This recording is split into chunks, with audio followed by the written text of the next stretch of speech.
Salam alaikum, bonjour. Salam alaikum, Algefakt. Ça va bien? Ah ouais, pas mal la photo.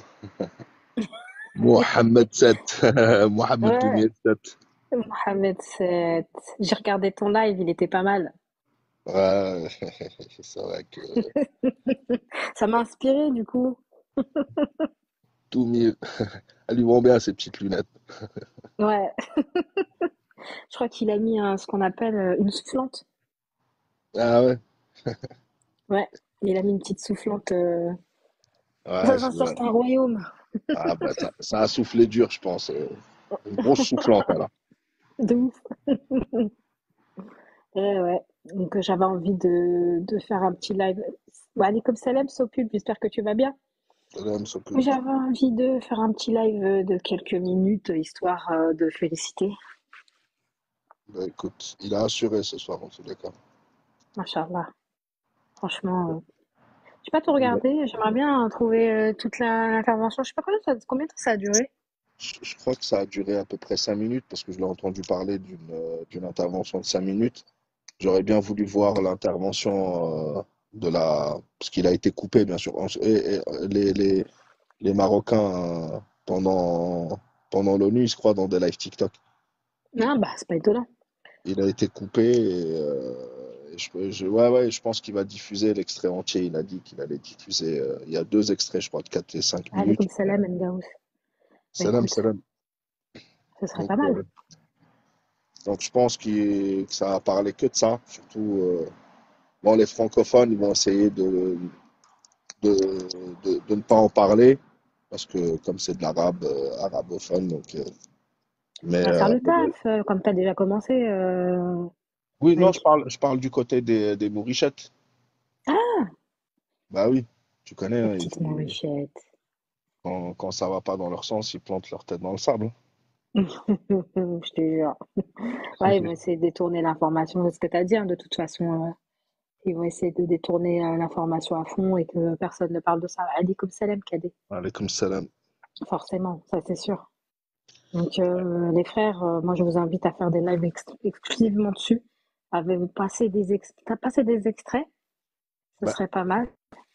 c'est ça. En fait, je pense que tu as vu l'intervention de Ben Jem'a contre Hmm, Omar Hillel oui, et l'intervention de Doumir. Je pense que c'est un argumentaire. Tu peux passer un an à faire un live dessus, en fait, parce qu'il faut se concentrer sur ces points-là. Là. C'est des ouais. points. Ah, tu sais, quand tu sors des accords internationaux, parce que le truc, Alaykoum c'est pas salam, que ouais. le discours. Salam, salam.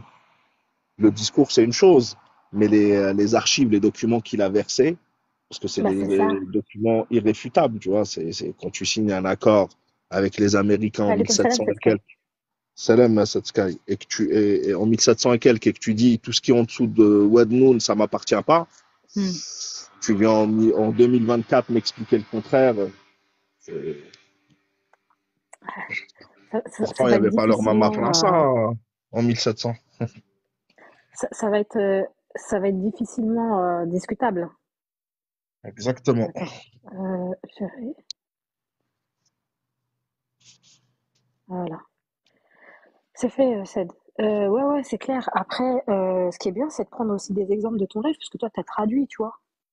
Ouais, ouais, c'est ça. Alaykoum Bah, salam, Meki. c'est toujours la même chose. Bah, écoute, j'espère que ça sera diffusé en traduit simultané. C'est-à-dire que, tu vois, pour diffuser sur les réseaux sociaux, etc. Moi, je le traduis, c'est vrai que, mais pour faire des trends, etc., je pense que traduit en français, ça aura de la gueule aussi quand tu vas entendre. Puis, comme tu as dit, j'aimerais bien voir l'intervention complète, avec l'intervention Bah, c'est ça, de la ça serait pas représentante mal. du Maroc. Attends, il y a quelqu'un qui veut monter. Je connais pas. Je connais pas. Salam alaikum, interista. Ah, Ah, peut-être qu'il oh, voulait ça sent le tapoter petit. fantôme. Peut-être. Attends, il est où? Il est là. Oh, Il est bah, là. écoute. Alors, attends, je sais ce que je vais faire. Hop, tac. Je l'ai bloqué. Je le redébloque. Allez, hop. Omar. Salam alaikum Omar.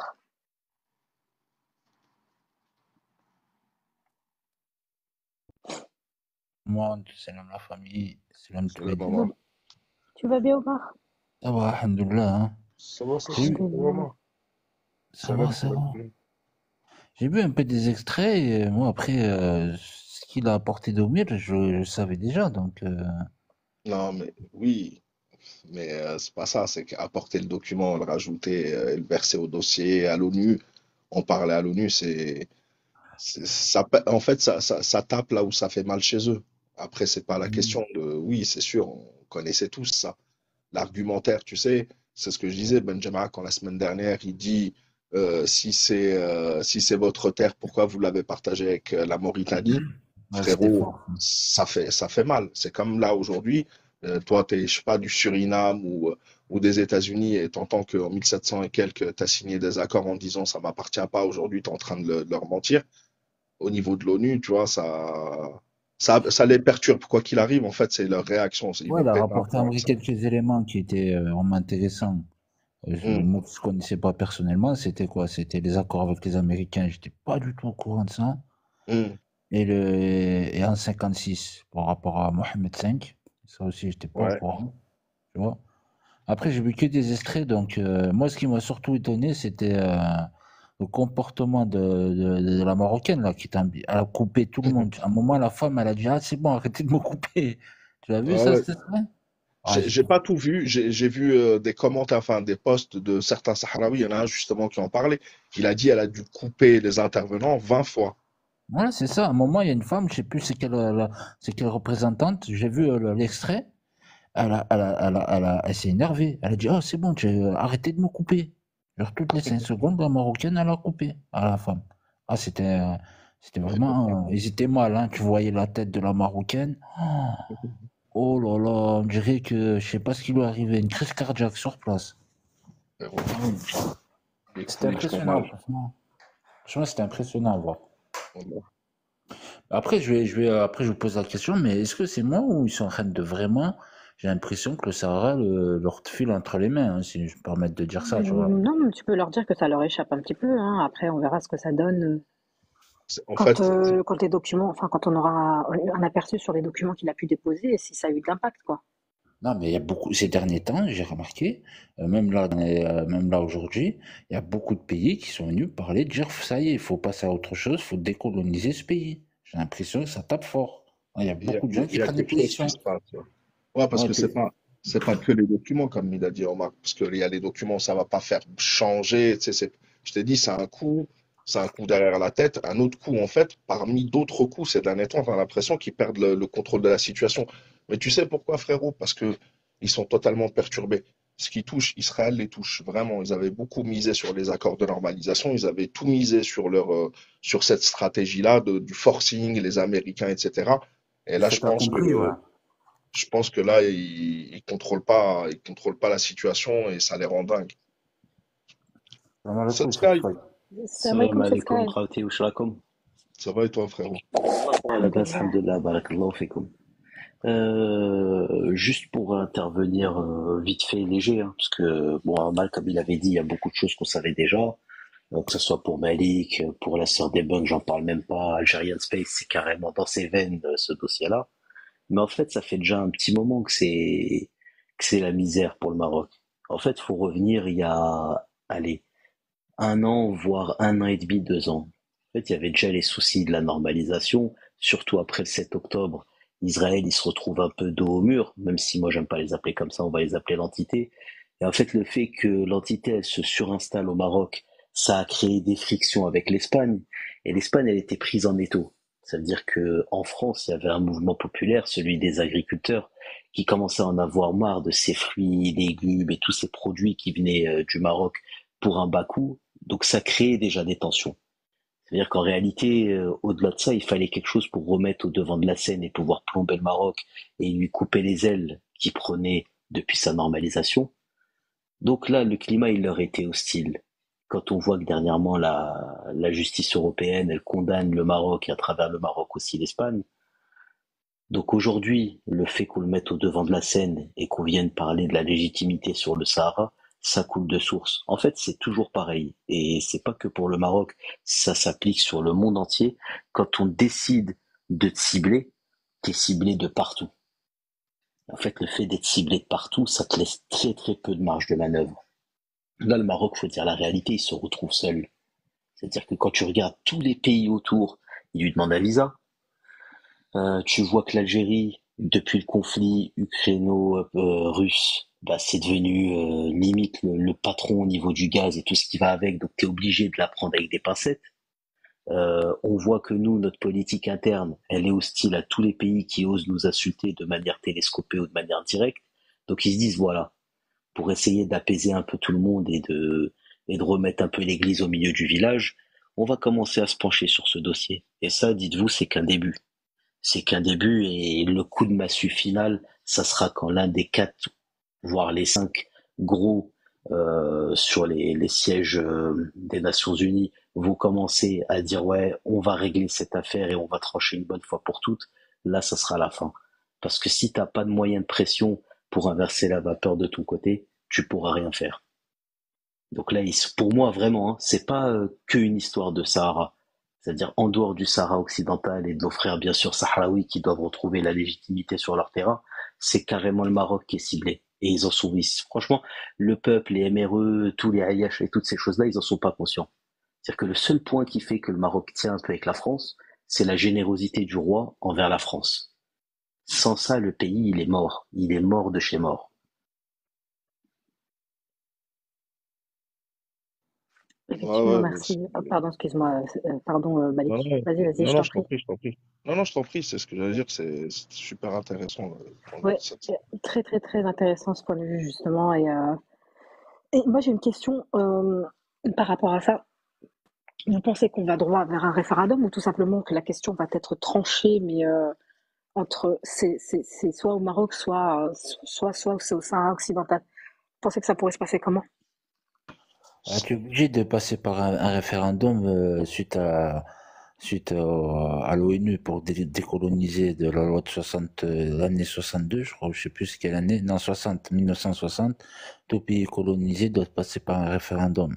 Donc ils seront obligés de passer par un référendum et laisser le peuple sahraoui choisir par sa propre volonté, tout simplement. Ils peuvent pas, l'ONU peut pas attribuer un pays directement. Faut laisser choisir le peuple autochtone, c'est-à-dire le peuple qui habite dans cette partie du monde, choisir par eux-mêmes. Un peu comme D'accord. l'Algérie. Tu vois, l'Algérie a voté, on a choisi notre indépendance. Même si c'est la guerre d'Algérie qui a obligé la France à faire ce vote, tout simplement, c'est la même chose. En fait, D'accord. compléter juste sur ce point-là, le Sahara occidental est classé à l'ONU dans les pays et dans les territoires non autonomes. C'est un truc, c'est vraiment du droit pur. C'est-à-dire que cette section, pour sortir cette section, tu es obligé de passer par, c'est la loi, tu es obligé de passer par un référendum d'autodétermination unipersonnel, libre, etc., etc. C'est-à-dire que même si le Sahara occidental, même si le Front Polisario gagne par la guerre, il prend tout le Sahara occidental, eh ben, quoi qu'il arrive, il devra organiser le référendum d'autodétermination. Qui a développé cette Sky, franchement, c'est très intéressant. Et je pense que, en vrai, il paye sa politique hasardeuse, tout simplement du Maroc, en vrai, ces dernières années sont vraiment foireuses, hein. Et tu vois clairement que ces choix à court terme et à long terme ne payent pas. Déjà d'une par rapport à une politique d'agriculture, on va dire intensive et de mauvaise qualité, et tout le monde s'en plaint. Il n'y a pas que même les Espagnols eux-mêmes se sont plaints, hein. J'ai vu, je sais pas, vous vous rappelez cet été, les vidéos des camions qui venaient du Maroc qui étaient vidés en Espagne. Même les Espagnols, même la politique et même le peuple espagnol commencent à en avoir marre des Marocains.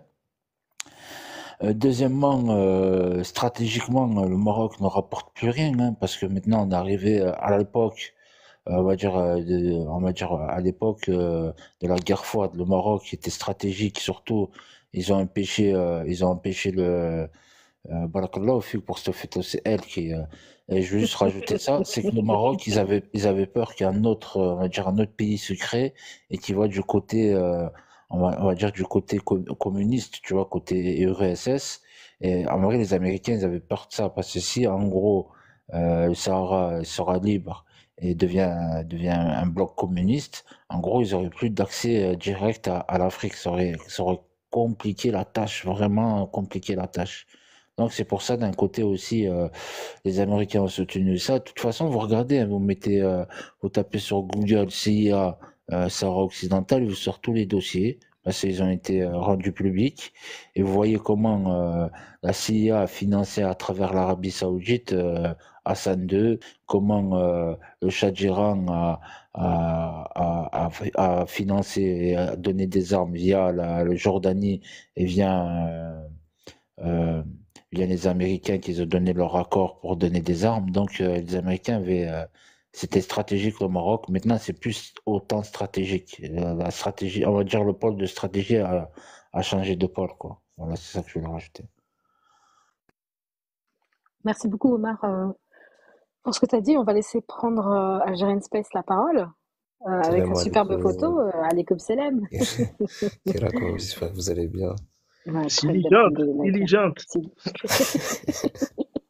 Si les jeunes, si les cabranettes, c'est Ah, encore c'est eux. illustratif. C'est illustratif. C'est l'illustration un petit peu de ce qui s'est passé ce soir. Déjà, l'aspect, c'est juste, je te coupe 5 secondes. Est-ce que tu pourrais, parce qu'à un moment, j'ai vu sur ta vidéo, j'ai vu beaucoup de pays qui sont intervenus, mais je suis pas arrivé à les capter. Est-ce que tu pourrais faire un petit, Ouais, tu il y peux a les eu, nommer un peu, s'il te plaît, pour ouais, il y a eu mémoire.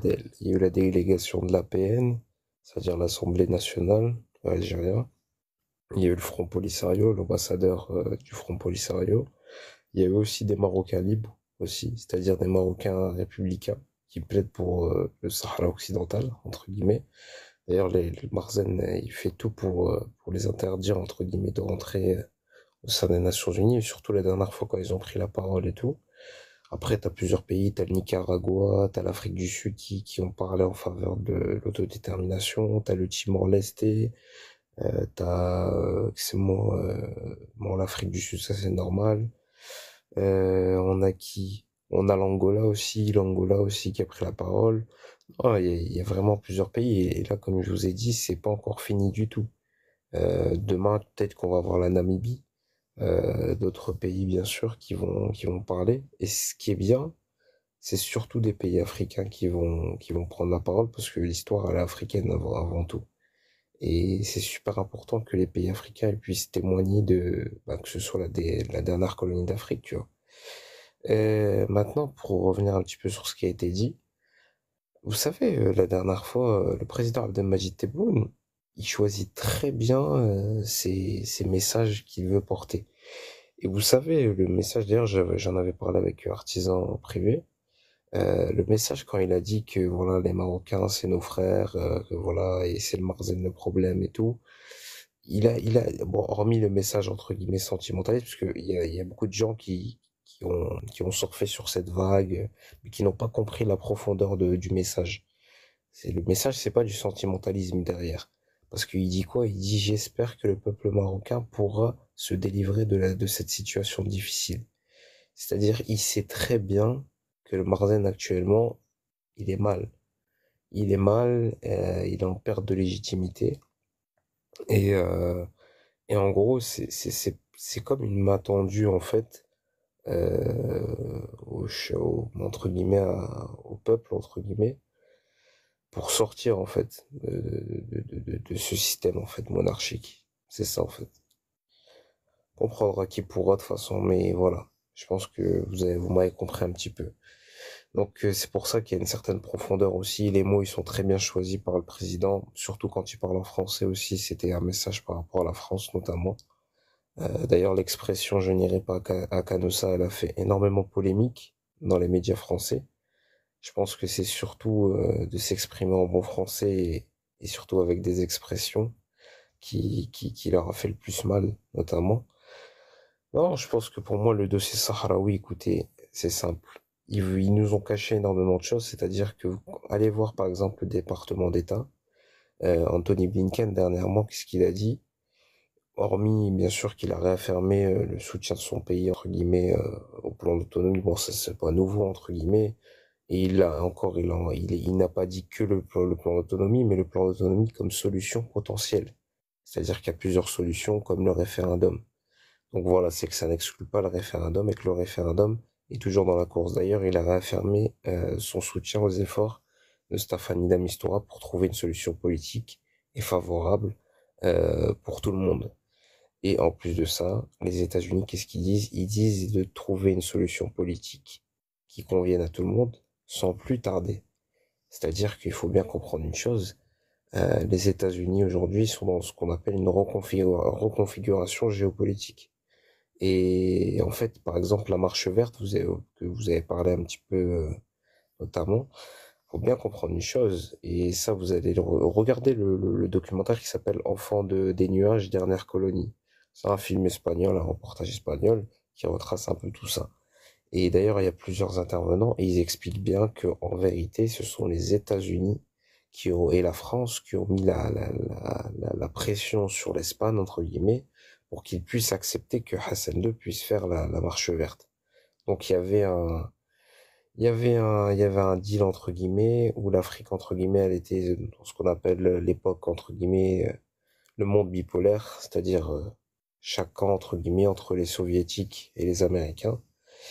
Et ça fait que entre guillemets les Américains avaient compté directement sur le Maroc pour jouer le contrepoids dans la région et jouer un petit peu le satellite de l'OTAN, satellite des Américains un petit peu dans la région.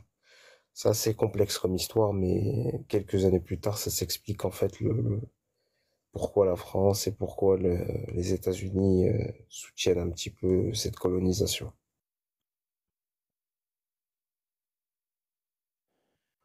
Je vais rajouter même quelque chose, même actuellement, on va dire tout ce qui est dans le Patagone et tout ce qui est, on va dire CIA et tout le tralala, hein, je vais faire simple, hein.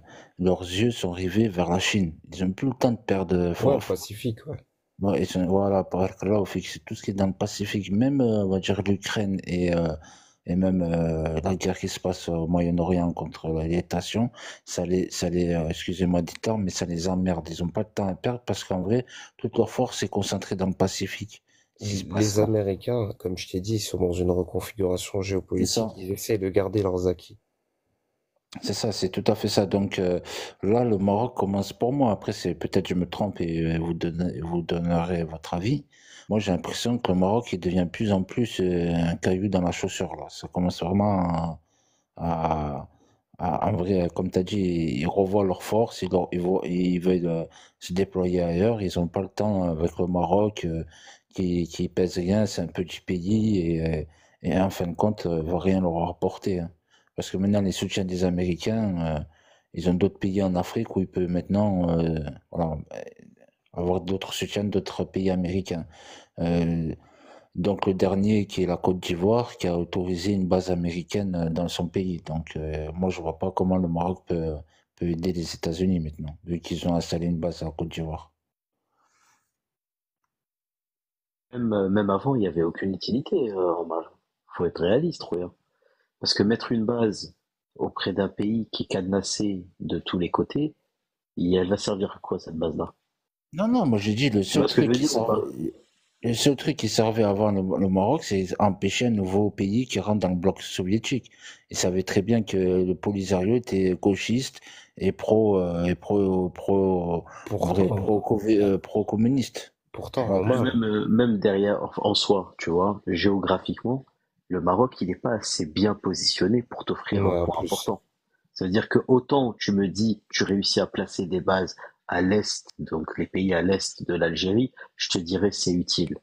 Ça permet de mettre en joue tous les pays de C'est ça. l'Arabie et tout ce qui va Sky, avec. Ouais, ju- regarde. juste pour, je pense, hein, le point le plus important qui tient encore le Maroc, c'est le détroit de Gibraltar et l'entrée mhm. de la Méditerranée. C'est juste pour apporter ce petit truc qu'on comprend pas, c'est vrai, parce qu'ils sont court-circuités en réalité, c'est ce qu'on dit. C'est pour ça c'est pour ça que l'Algérie est très importante dans ses relations avec les États-Unis. Si les Américains Exactement. pensent que l'Algérie ne va pas leur tirer dans le dos, etc., je pense que au fur et à mesure du temps, ils sont en train de se rendre compte, parce que les positions de l'Algérie ces derniers temps, même de refuser les BRICS, tu vois, Ça peut aider justement à se dire, bon, ça reste vraiment un pays non aligné, ils vont pas jouer à des jeux, à rentrer dans les jeux de bloc. Donc, juste pour ajouter ça, je vous Ah, laisse. mais moi, j'ai aucun doute sur ce que je t'ai dit, sur ce que tu dis, Roya, et j'ajouterais même, hein, Wallah, je suis persuadé qu'il y a des arrangements en dessous de table. Il y a des coups de fil qui se passent. Ok, de mon côté, écoute, moi, j'affirme que je suis pas aligné. De votre côté, il faudrait peut-être se réveiller sur la rase parce que ça commence à faire long. 50 piges sans trouver de solution. Wallah, et en plus, tu Mais sais, les grands de ce monde, ils sont dans cette optique à chaque fois trouver le juste milieu pour toujours se mettre en bonne position. cette Sky, tu sais aussi ce malheureusement, et c'est sur pourquoi aussi les Marocains aussi ils ont énormément investi dans le chantage aussi avec Pegasus et compagnie, c'est avec l'Espagne. L'Espagne elle a toutes les archives. Mais C'est-à-dire que même en les France, anciens, Roya, ils ont quand même bien placé sûr. un journaliste à heure de grande écoute qui faisait passer des messages à Ilan, Roya. Ah oui, non mais en fait la France c'est un laboratoire. Pour eux c'est un laboratoire, tu vois. L'Espagne par contre, en fait, bon, la société civile espagnole, elle est très pro-sahraoui. C'est-à-dire que là, tu parles avec la société civile espagnole, même l'extrême droite espagnole, elle est pour le Sahara occidental. Mais j'y étais cet été, Roya. L'Arazde et la Palestine, c'est affiché de partout à Bien Barcelone. sûr, Tout le long, Roya. bien sûr. Et tu vois, c'est ça la contradiction. Et en fait, même Pedro Sanchez, ils ont pas compris son revirement. Bon, ils l'ont compris un peu tard, malheureusement, mais comme je t'ai dit, en fait, c'est une histoire de chantage. Et je pense que en vrai, l'Espagne demain, entre guillemets, elle revoit sa position. Ça va être une énorme évolution dans ce conflit, entre guillemets. Et je pense que ça ne fera que être positif. Parce que l'Espagne, quand elle était un petit peu neutre, entre guillemets, le Maroc, le référendum, il était à deux doigts de s'organiser, hein. C'était vraiment à deux doigts. C'est juste parce que, entre guillemets, avec toutes ces histoires de chantage et compagnie, mais par rapport à ce que vous étiez en train de dire, parler du jeu soviétique, du jeu américain, et ce qui est encore plus contradictoire dans cette histoire, c'est que les Sahraouis, ils ont un système démocratique à l'occidental, la RASD. Les gens, ils le savent pas, hein. Euh, Mais Algerian Space, juste, je rajoute un oui, point sur ce vas-y, point-là. mon frère. Lors de la fondation du Front Polisario, j'ai entendu Ravid Lili en parler. Ils ont justement réfléchi à quelle direction prendre, soviétique, occidentale, etc. Ils ont choisi le non-alignement. Et c'était pas à la mode à l'époque, et j'ai l'impression qu'aujourd'hui, là, avec l'Algérie, justement, et tout, peut-être que ça peut changer. C'est pour ça que je te dis, les relations des États-Unis avec l'Algérie changent beaucoup, beaucoup de choses. Ah, mais Bah, je crois que artisan, Roya. c'est le premier investisseur en Algérie, si je ne me trompe pas, des Américains quand même. Non? Depuis quelques années, oui, mais c'était pas Ouais. le cas avant. Mais juste pour rajouter quelque chose, en fait, en gros, la bascule pour l'Algérie, et ça a été le moment le plus important, on va dire, sur le mandat de Abdelmajid Tebboune, le plus important, c'était là. C'était quand il y a eu le début du conflit avec l'Ukraine.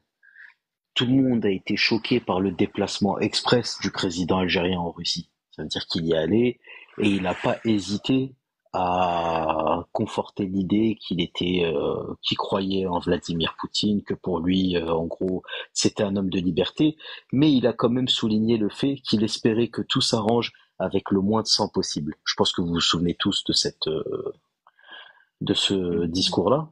Et juste derrière, toute l'Europe, l'Europe de l'Ouest, donc ce qu'on appelle la base européenne, donc des pays forts, ils étaient tous tétanisés pour une seule et unique raison. Ils disaient ouais, en y allant avec la Russie qui va nous couper le gaz, et l'Algérie qui peut commencer à nous faire des manières, on risque de se retrouver avec une pierre dans la chaussure, un caillou dans la chaussure. Sauf que c'est pas passé pareil. Le président il est revenu, les contrats ils ont continué à être signés avec fermeté, et tout s'est toujours bien passé. Et donc en soi, en fait, quand on voit ça, tout le monde se dit ouais, en réalité, c'est juste un pays qui a ses propres principes et qui n'est à la solde de personne. Et c'est toujours plaisant d'avoir quelqu'un comme ça. Ça veut dire que c'est une personne avec qui tu peux discuter, tu peux faire du commerce, tu peux t'arranger, il peut y avoir des options. Sauf que nous, on n'a qu'une seule et unique ligne rouge, et ça, on n'a jamais cessé de le faire savoir, c'est l'entité sioniste. C'est-à-dire que tous les autres pays, on peut discuter, on peut parler, on peut négocier, il n'y a pas de problème, mais l'entité sioniste, c'est mort. Et Bien sûr. ça, je sais que ça les gêne beaucoup, et ça gêne beaucoup de pays, mais ils se sont résignés à cette idée. Sauf que le pays de gauche, quand on regarde le Maroc, Le Maroc, pour eux, en fait, parce que ça arrangeait personne que le Maroc fasse une vraie normalisation. Ça, les gens s'en rendent pas compte, mais c'était la pire erreur qu'ils ont faite.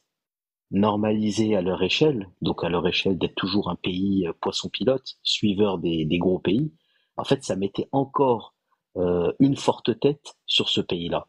Faut le dire, il y a la pression française qui a l'habitude de recevoir leur roi, d'en prendre soin et que lui prenne soin des caisses françaises.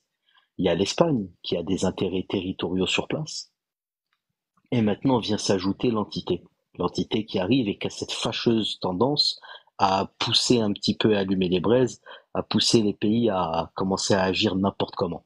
D'ailleurs, c'est seulement les drones israéliens qui frappent nos frères sahraouis et pas les autres. Donc ça commence à se chambouler même à l'intérieur du pays. Il faut réaliser l'état dans lequel il est. T'as les rives vers le haut qui poussent, t'as les enclaves espagnoles, t'as l'entité sioniste qui vient s'imposer, donc du coup le, qui met en danger la gestion des Espagnols sur place. T'as les Sahraouis en dessous. T'as Faut se une dire, crise c'est un sociale pays au qui est milieu aussi. exactement. T'as une crise sociale au milieu. T'as carrément des exodes, carrément des fuites en avant de dizaines de milliers de personnes qui essayent de quitter le pays. Et t'as le pays à droite qui est complètement hermétique. Et à la moindre erreur, tu perds tes jet skis et tes gens dessus, sans vouloir remuer le couteau dans la plaie.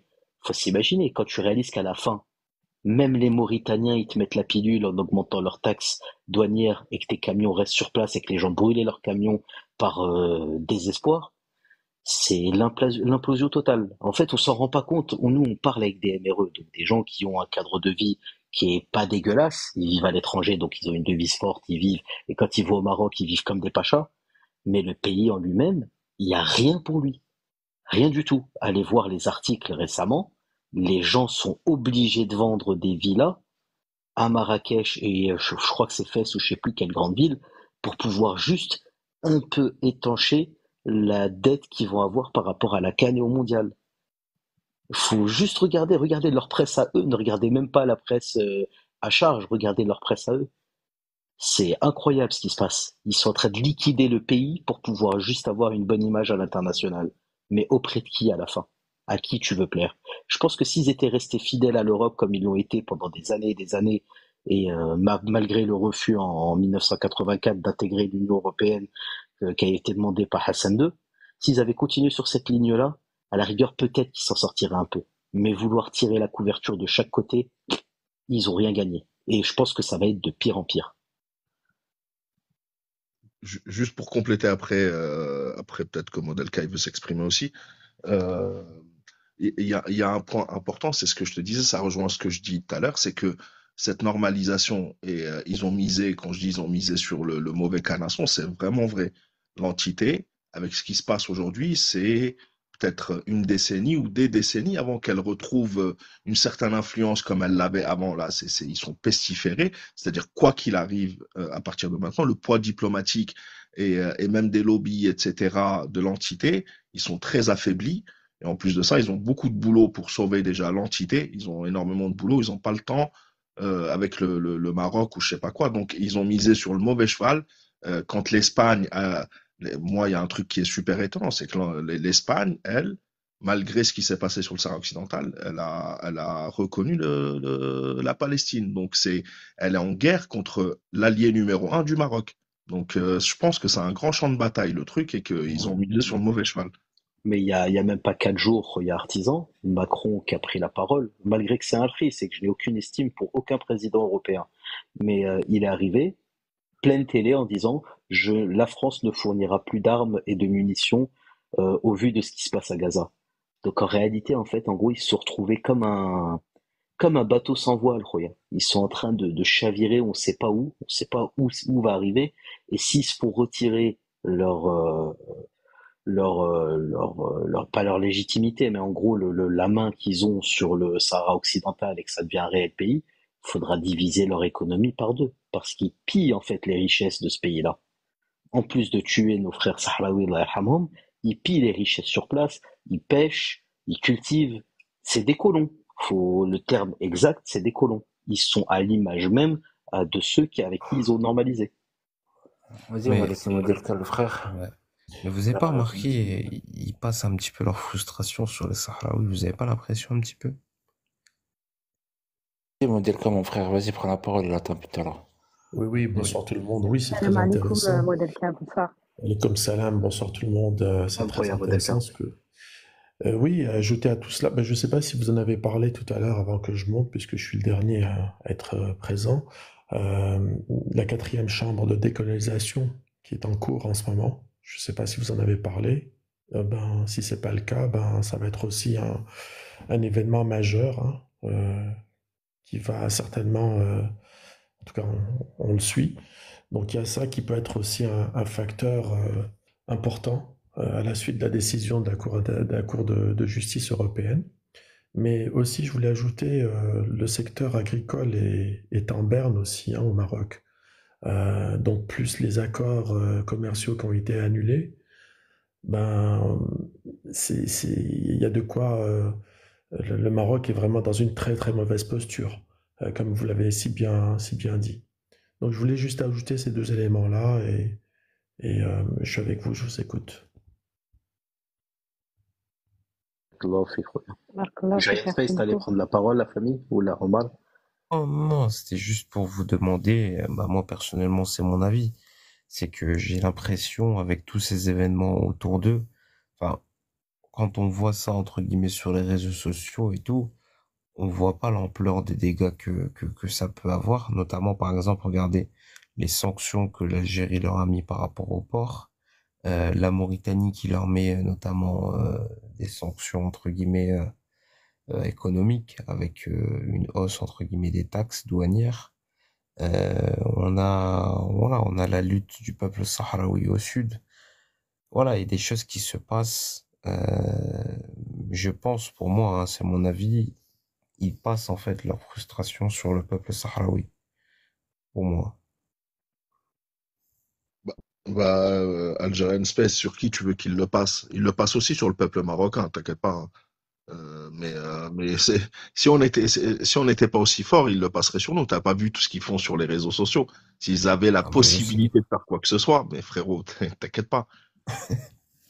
Mais juste pour compléter, il le passe aussi sur le peuple sahraoui, sur le peuple marocain, parce que tout à l'heure, je suis tombé sur un live de Mohamed Radil Lili, là, le journaliste. Il a fait monter une Marocaine de Jarada. Je sais pas si vous vous rappelez, c'était en 2018, juste après le Hirak du Rif, je crois. À Ouais. Jarada, c'est à l'est du Maroc, il y avait des émeutes et tout à cause du chômage et tout. Il y a une mère, son fils s'est fait écraser par une voiture de police, a raconté son histoire. Mais frérot, là, c'est horrible de ouf. Je vous conseille de regarder la C'est vidéo pas. parce que Tu as la mise oublié sur les YouTube. camions poubelles, regarde, avec Non, les filles là, là. Non, ça Non, c'est mais je te voilà. dis en pas. gros, où ils Ah ont ouais, jamais eu de voilà, pitié pour exactement. leur peuple, Ah regarde. ouais, c'est ça, c'est ça. Mais tu C'était vois, pas. Malik, tu vois ce que tu es en train de dire, ça aurait pu être un événement déclencheur semblable à ce qui s'est passé en Tunisie avant qu'il y ait ce Hirak là. Tu sais, le gars Oui. qui avait la charrette là, qui s'était immolé parce qu'on Mmh. lui avait enlevé ses produits. Donc, ce que tu es Bouazizi. en train. Exactement. Mmh. Tu vois, donc au Maroc, ça aurait pu être les deux cas que tu viens d'évoquer, ça aurait pu être un élément déclencheur pour peut-être retourner la situation et avoir une espèce de Hirak marocain. Mais ça s'est pas fait. Moi, je Et suis. Ah, je crois que j'avais fini, d'accord. non, non, oui, Excuse-moi. j'ai fini, vas-y. Non, moi, je suis tout à fait d'accord avec Algerian Space, et ça, je l'ai dit il y a des mois en arrière. Euh, En vrai, le problème du Sahara, il s'est cristallisé en vrai. En vrai, tous les problèmes qu'il y a, en vrai, comme je dis souvent, les Marocains, ils grattent à la surface, mais ils regardent jamais en profondeur. Et en vrai, toute cette frustration, là, passe sur le Sahara. Et maintenant, le seul problème, et en même temps, c'est leur sauvetage, parce que comme il a bien rappelé, c'est Sky, c'est un gros point d'économie, même si ça rentre pas vraiment dans l'économie, mais ça fait vivre des gens quand même. Ça fait vivre une industrie, même si les bénéfices vont aux Français et Et à à la la famille holding royale. royale surtout. Ouais, ouais, c'est ça. C'est ça, c'est toujours la holding royale, mais je crois que juste la pêche, ça représentait 53 millions d'euros annuels. Bon, pour nous, en tant qu'Algériens, c'est pas énorme. Pour eux, Roya, c'est conséquent. Ouais, mais ces 53 millions vont directement dans la poche. Ils vont Eh pas. oui. Après, tout ce qui est dans le sud, en vrai, c'est tout ce qui est dans le sud du Maroc, l'État marocain prend peut-être 5 ou 10%, pas plus, hein, si Regarde, mes chiffres sont pas. tout ce qui rapporte de l'argent de manière conséquente au Maroc, est tout de suite raffiliée avec l'emblème et le sigle royal. Même leur équipe de foot, après leur parcours au mondial, c'est devenu l'équipe de foot royale. Il faut voir à quel point ils sont matrixés par ces choses-là. Et Artisan Bali qui parlait de la femme qui avait témoigné pour son fils. J'ai ajouté le Léfi qui, pour son poisson, il a été broyé dans une benne à ordures. Raouté, il faut être réaliste, il faut maintenant mettre les termes à leur place. Le peuple est lâche. Ne les mute pas, RT des bunks, tant qu'ils insultent pas, les mute pas, parce que je vois que ça mute des Marocains qui viennent rager ici, mais les mute pas. La réalité, elle est là. C'est qu'en fait, c'est un peuple qui est lâche. Pas dans le sens, je vous parle d'une Non, lâcheté. En c'est fait, en gros, ils sont tellement tétanisés par le roi et tout ce qui va autour qu'ils acceptent l'inacceptable. c'est Hmm. Sky. Ouais, regarde, j'ai rien. Regarde, en fait, c'est pas la même constitution, c'est pas la même composante que nous. Par exemple, tu vas parler, je sais pas, un Algérien, un Tunisien, un Mauritanien, bon, bref. Tu sais, pour eux, c'est une république. C'est-à-dire que même toutes les aspirations, elles sont populaires, tu vois. Il y a des initiatives qui sont populaires. Donc tout, il va s'émettre à partir du peuple, tu vois. Sauf que Ouais. le problème, c'est que quand t'es dans une monarchie, et encore plus, parce qu'en vérité, c'est ni une monarchie parlementaire, ni une monarchie moderne, entre guillemets, c'est une monarchie qui est féodale. Excuse-moi, hein, et c'est un système vraiment féodal au Maroc, hein. C'est limite, Regarde, j'ai rien de space. il manque plus que la seigneurie, hein. Ils ont gardé un schéma de royauté par lien divin, Roya Ouais, Starfalma. mais c'est ça. Bah, c'est Il te c'est le parle Moyen d'un Âge. lien divin, Ah, c'est C'est le le Moyen Âge. descendant du prophète. T'as rien le droit. Mais ça, cette Sky, c'est très français. Voilà ce que j'allais Bien dire, sûr, c'est très la français. monarchie par droit divin, c'est Et totalement occidental. c'est C'est qui était dans ce délire-là? les Français et les Anglais, Roya. Non, précisément qui était royaliste et qui a voulu faire un royaume en Algérie, Lyoté. ça s'est pas fait. C'est Voilà, Napoléon. ça s'est pas fait. Et c'est Lyoté, Lyoté il à a la fait base, en Maroc. Il y Lyoté à avait, la base, ça a toujours été, à la base, c'était un lieutenant et il a toujours été royaliste. Toujours été royaliste. Et en fait, ce qu'il n'a pas pu imposer comme idée en France, il a rêvé et façonné le Maroc à l'image de ses ambitions. Et faut, il le dit. En fait, si vous lisez ses ouvrages à lui personnellement, il écrit tout ça. Il regarde écrit en cette, disant qu'en fait, il en a fait le rêve français qu'il n'a jamais pu exaucer. il faut bien comprendre une chose, c'est que début du 20e, entre guillemets, il y a eu la recomposition du monde, entre guillemets, avec la naissance, entre guillemets, des pays qui n'existaient pas avant. Surtout, par exemple, dans le Golfe, par exemple. C'est surtout les Anglais qui ont attendu la chute de l'Empire ottoman pour pouvoir placer leurs pions en créant des monarchies qui n'existaient pas autrefois et qui sont nées. Mais regardez bizarrement, dans l'échiquier géopolitique, la plupart des républiques, et surtout les républiques socialistes arabes, entre guillemets, par exemple, on va parler de la Syrie, on va parler par exemple d'autres pays comme l'Irak, on va parler de pays comme ça, qui avaient un haut potentiel au niveau hydrocarbures, ils sont tous tombés. Ils sont tous tombés. Par contre, les monarchies, bizarrement, elles sont restées debout. Bizarrement, dans l'échiquier géopolitique. Mais parce Donc que c'est pour, quand l'intégralité du pouvoir ne dépend que d'un seul homme, c'est toujours plus c'est plus facile à facile, gérer. bah oui. Bah oui. Tu regardes un pays comme le nôtre. Je sais pas si vous vous souvenez, pendant les années 2010 ou 2008, il y a eu une histoire avec du paracétamol. Ça vous parle ou pas?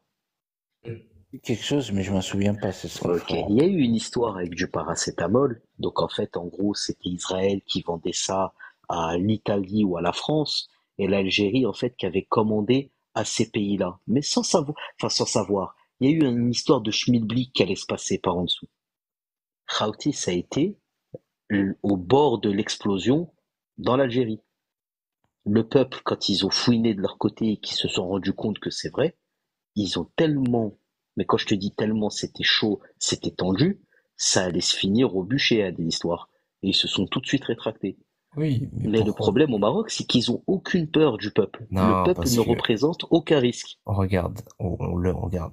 Comme je t'ai dit, la monarchie de droit divin, qu'est-ce que ça veut dire? La monarchie de droit divin, faut pas chercher midi à 14 heures. La monarchie de droit divin, c'est fait juste pour clouer, entre guillemets, les voix opposantes. C'est-à-dire que, en C'est fait, du sang bleu. voilà, si tu te rebelles, C'est comme si tu te rebellais contre Dieu, en fait, c'est ça. Et les Français, c'était souvent ça, tu vois. C'est pour ça qu'on leur a fait gober le mythe de la monarchie de droit divin et que voilà, et blablabla. Il faut bien comprendre une chose, ce qui est encore pire au Maroc, c'est que, bon, bien sûr, le roi considère son peuple comme des sujets, mais les Marocains eux-mêmes se considèrent eux-mêmes comme des sujets. C'est ça qui est plus grave, c'est qu'ils ont même intronisé Bessif que c'était des sujets. Donc on sort directement tu vois, de la posture humaine, de la posture rationnelle. Et quand tout le rationnel y part, voilà, tu peux te dire que il y a plus de sentiment. Voilà, c'est un sentiment d'animal. Algerian Space, Roya, tu te souviens des lives que je faisais avec Amine ou pas? Bien sûr, bien sûr. Des fois, quand on s'ennuyait et qu'au bout d'un moment, je commençais à sentir les degrés de ma langue un peu s'élever, je me calmais.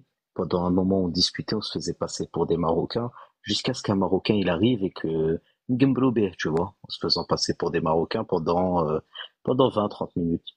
Regarde, tous, le schéma était le même. Quand on leur disait ouais, moi je vais les dénoncer et tout, ils te parlaient tous de ce fameux bureau numéro 4 dans leur consulat ou ambassade. Il y a Ouais, un c'est ça. système où dès qu'il y en a un qui se trompe, tu vas dans ce bureau-là, tu donnes son blaze ou ce que tu veux comme info sur lui. Une fois rentré dans le territoire, le mot frérot, c'est terminé. C'est C'est l'esprit de terminé, bonne frérot. gaga. Ils ont un terme pour Voilà, ça, la c'est bonne yarham gag. fomek. Ouais, ouais. Tu vois? Une chose que nous, on n'a pas, en fait, on est opposés. Khaouti, en fait, on s'en rend pas compte. Ceux qui sont dans le khawatisme et toutes ces choses-là, ils se rendent pas compte de ça. On est à l'opposé. Mais surtout, ça veut dire même sur les règles de principe que nous, Algériens, avons, t'as vu, l'Algérien, il a du mal, même quand il aime quelque chose, ou là, il aime quelqu'un, ou là, un représentant, yahchemi malga. Il dit, ouais, j'aime bien, mais il s'arrête là. Eux, Khaouti, ils sont dans l'inclinaison physique. Ils sont dans le uboudiya. Ils sont dans cette peur constante. Faut se le dire à soi-même. Il y en a, ils viennent. T'as vu des mecs qui témoignaient. Ils disaient, moi, j'étais petit, je comprenais pas trop ce qui se passait. Je disais, pourquoi tout le monde baisse la tête devant ce cadre? C'est quoi cette histoire et tout? Ça se mangeait des coups de gifle pour qu'ils répètent plus jamais.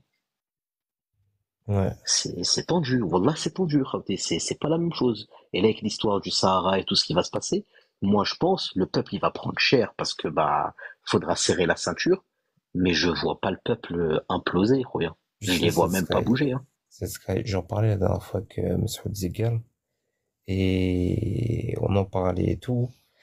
Et ils sont en train de petit à petit en fait faire assimiler en fait au peuple qu'ils vont devoir abandonner petit à petit le Sahara. Tu sais pourquoi? Parce que avant, les Mkhazni, bon, ça fait 2-3 ans qu'on les connaît un petit peu. Tu sais, avant, ils te parlaient pas de référendum. Ils excluaient tout référendum. Aujourd'hui, ils te parlent de référendum. Bon, ils accusent toujours l'Algérie en disant oui, c'est à l'Algérie de faire le recensement. Mais déjà, c'est une énorme évolution dans le discours. Donc, c'est-à-dire que il y a quelque chose qui est en train de se faire. Et c'est pas n'importe qui comme Khazni qui parle comme ça, hein. Les Khazni, level 10, level 11, hein. Donc il y a un discours qui est en train de changer. Moi, pour moi, je pense, ils sont en train de comprendre que le référendum, il va falloir le faire. Ils ont plus le choix. Maintenant, je pense, après, Mais c'est c'est pas mon évident que le analyse. Polisario l'accepte en passant, parce qu'ils Ouais. sont quand même dans une position plutôt. Et s'ils continuent à collectionner les succès juridiques, peut-être qu'à un moment donné, ils n'ont plus vraiment besoin de Bah, passer à la table de la négociation. d'ailleurs, c'était Et- avec toi, Modelka et Messoud Zegal, qu'on était en train d'en parler. Mhm. Et on parlait même d'un probable deal aussi, peut-être, où le Maroc, après c'est une hypothèse, hein, peut-être le Maroc, entre guillemets, est en train de négocier même en dessous, entre guillemets, pour essayer de, au cas où, s'il y a un référendum, voire une indépendance, récupérer un petit peu. Voilà. Oui, et Bien surtout sûr. de sauvegarder le trône. Ouais. Ah, mais, wallah, Mais moi, le Polisario n'acceptera jamais. je vous dis quelque chose, Raouti. Wallah, je suis pas complotiste habituellement. Pas du tout même. J'aime ce qui est factuel, j'aime ce qui est documenté, c'est toujours mieux. Mais wallah, que quand j'ai vu l'histoire avec le visa, la dernière allocution du président qui disait qu'on n'allait pas faire la chasse à l'homme, que il n'y avait pas de panique à avoir parce que avant tout on restait des musulmans et tout. et que là, on voit ce qui commence à se passer par rapport au Sahara occidental, Wallahi al adim, je me dis, en fait, le puzzle, il est déjà fait en amont. Là, ça va être les pièces finales qui vont être posées, et ça sent la sale histoire pour le Maroc. Mais quand je vous parle de sale histoire, ça sent la sale histoire. Ça veut dire que une fois que le pays sera mis en place, qu'il y aura la RASD, que ça sera formel et qu'il y aura plus de soucis. Quand je te dis, Wallah, ils vont se retrouver, mais c'est pas piégé. T'es mort dans le film. Parce que tous les pays qui demandent des visas où il n'y a plus de libre circulation, toutes ces choses-là, c'est de l'argent perdu. C'est factuellement de l'argent perdu, tu vois. Que ce soit pour le transfert de marchandises, que ce soit pour le déplacement de population, que ce soit pour l'entrée et les sorties de certains produits. Tout sera fait pour leur être hostile. Et dites-vous Tu que le sais, jour où la RASD se met en place, Inch'Allah, bi'idhnillah, sachez que ça sera un pays qui sera totalement hermétique par rapport au Maroc. Il n'y aura pas un pas qui passera. En non, mais bien réalité, sûr. Mais tu sais, et moi, la l'Algérie, dernière fois, j'avais parlé de la Sky, moi, je suis pas convergence, trop. Vas-y. d'une certaine convergence, entre guillemets, de la lutte. C'est-à-dire qu'en fait, actuellement, tu as qu'à voir, il y a des manifestations pour réclamer des meilleures conditions sociales. Il y a des manifestations contre la normalisation, avec maintenant des slogans contre le gouvernement. Parce que voilà, il y en a qui en ont marre, entre guillemets. Dernièrement, là, il y a 2, 3 jours, ouais, non, il y a 2 jours. Il y a 2 jours, c'était ce week-end, je crois, si je me trompe pas. Il y a des Marocains qui ont marché avec les portraits de Hassan Nasrallah, Allah yarhamou, et de Hani, Allah yarhamou. Donc il commence à avoir une convergence. Il y a aussi, bah, t'as dû la voir, la manifestation étudiante, elle a été réprimée, des étudiants réprimés, une femme, je crois que c'était une femme étudiante en médecine, c'est surtout des étudiants en médecine qui ont été étranglés. Tu vois, en fait, tu sens la convergence et tu sens que c'est en train d'imploser petit à petit. Et le 15 août, ouais, c'était le 15 août qu'il y a eu la fuite à Septa. Bref, au 15, non, 15 septembre, c'est parlé. Septembre. Voilà, 15 septembre. Le 15 septembre, en vérité, c'était le top départ de tout ça, en vérité. Quand vous allez, pour moi, j'ai l'impression qu'il y a un fil conducteur actuellement qui est en train de se passer sous nos yeux. Mais c'est lent. Très très lent, parce qu'en même temps, Hamouchi, il essaye de limiter les dégâts, un petit peu, de ralentir ce fil conducteur. Plus Mohamed VI qui est à Paris actuellement, soi-disant dans une visite privée. Plus on a Macron qui va venir en octobre, entre guillemets, pour essayer de sauvegarder certains intérêts de la France, entre guillemets, et surtout des hommes d'affaires français, entre guillemets, mais qui, avec la décision de cette Cour européenne, aujourd'hui, il doit revoir tous ses plans.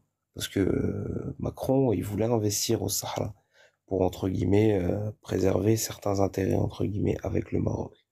Mais aujourd'hui, cet avis définitif de la Cour européenne, bah, ça fausse tous ses plans. Il va devoir revoir ses plans. Donc je pense que ouais, le Maroc est mal barré pour moi.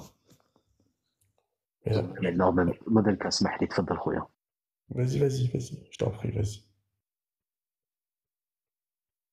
Non, c'est rien, c'est pas toujours évident de prendre la parole, c'est normal. En fait, non, j'allais juste dire que pour la France, de toute façon,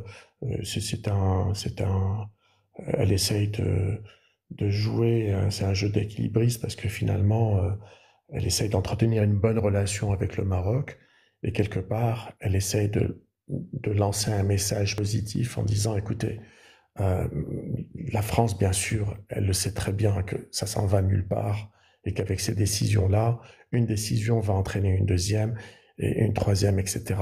Et ils savent très bien que sur le plan juridique, le Maroc n'a aucune chance de gagner, aucune chance. Ils peuvent juste gagner un peu de temps, beaucoup de temps, mais sur le plan juridique, ça va arriver à terme à un moment donné. Et la France le sait.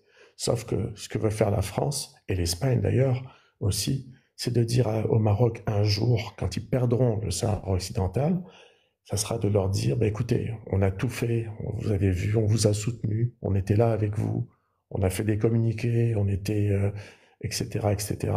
Mais bon, que voulez-vous? Le droit international l'a emporté. Voilà, mais on a toujours été avec vous. Moi, je pense que c'est cette posture que sont en train d'adopter les Français et les Espagnols. Tu Après, sais, Ouais. Roya Modelka, si je peux me permettre, juste.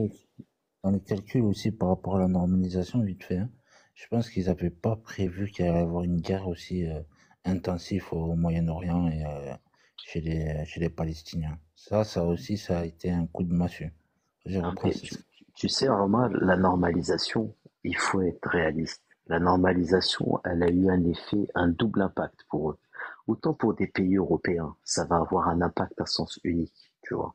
L'histoire de la moralité, d'un pays génocidaire, d'une mentalité de colon, ce qui explique l'expansion vitale exactement comme leur bourreau des fins des années 30 et début des années 40. Avec cette politique-là, tu sais, les autres pays donc européens qui n'ont pas l'islamité en eux, c'est un seul coup de massue. C'est une histoire de principe. Mais pour le Maroc, en fait, ça a été la double peine. Ça a été l'image envers le reste des pays musulmans, donc de la Oumma, qui leur a porté préjudice. Et là, en fait, c'est carrément une trahison de foi. Donc, du coup, politiquement, tu peux rien faire pour atténuer ça. T'as trahi l'esprit qui réunit tous ces pays. Et en plus, tu avais certains liens et certaines affinités avec d'autres pays qui étaient leaders, en sachant que ça soit la France, l'Espagne et toutes ces... Juste la France et l'Espagne suffisent déjà. Et que tu ramènes en fait l'entité comme troisième pion qui a l'habitude de respecter aucune règle mondiale. Donc du coup, ça n'a pas plu. Et ils le payent doublement. Tu sais, ce qui va se passer pour le Maroc si jamais ils perdent la guerre du Sahara qu'ils sont en train de mener, ça va devenir un tout petit pays, enfin c'est déjà un petit pays, mais ça va devenir un très petit pays géographiquement et ça sera acté, donc ça sera comme ça à vitam aeternam. Ça va devenir un petit pays par rapport à son impact sur le reste du monde.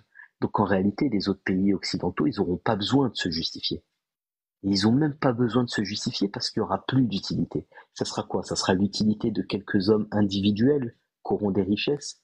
Mais le Maroc, il pourra jamais se priver de ces gens-là. Jamais de la vie. C'est-à-dire que ton pays il perd de la superficie, il perd de richesses exploitables et il perd de crédibilité, que ce soit pour ses voisins ou le reste du monde, tu ne resteras qu'une plaque touristique. Que tu le veuilles ou non.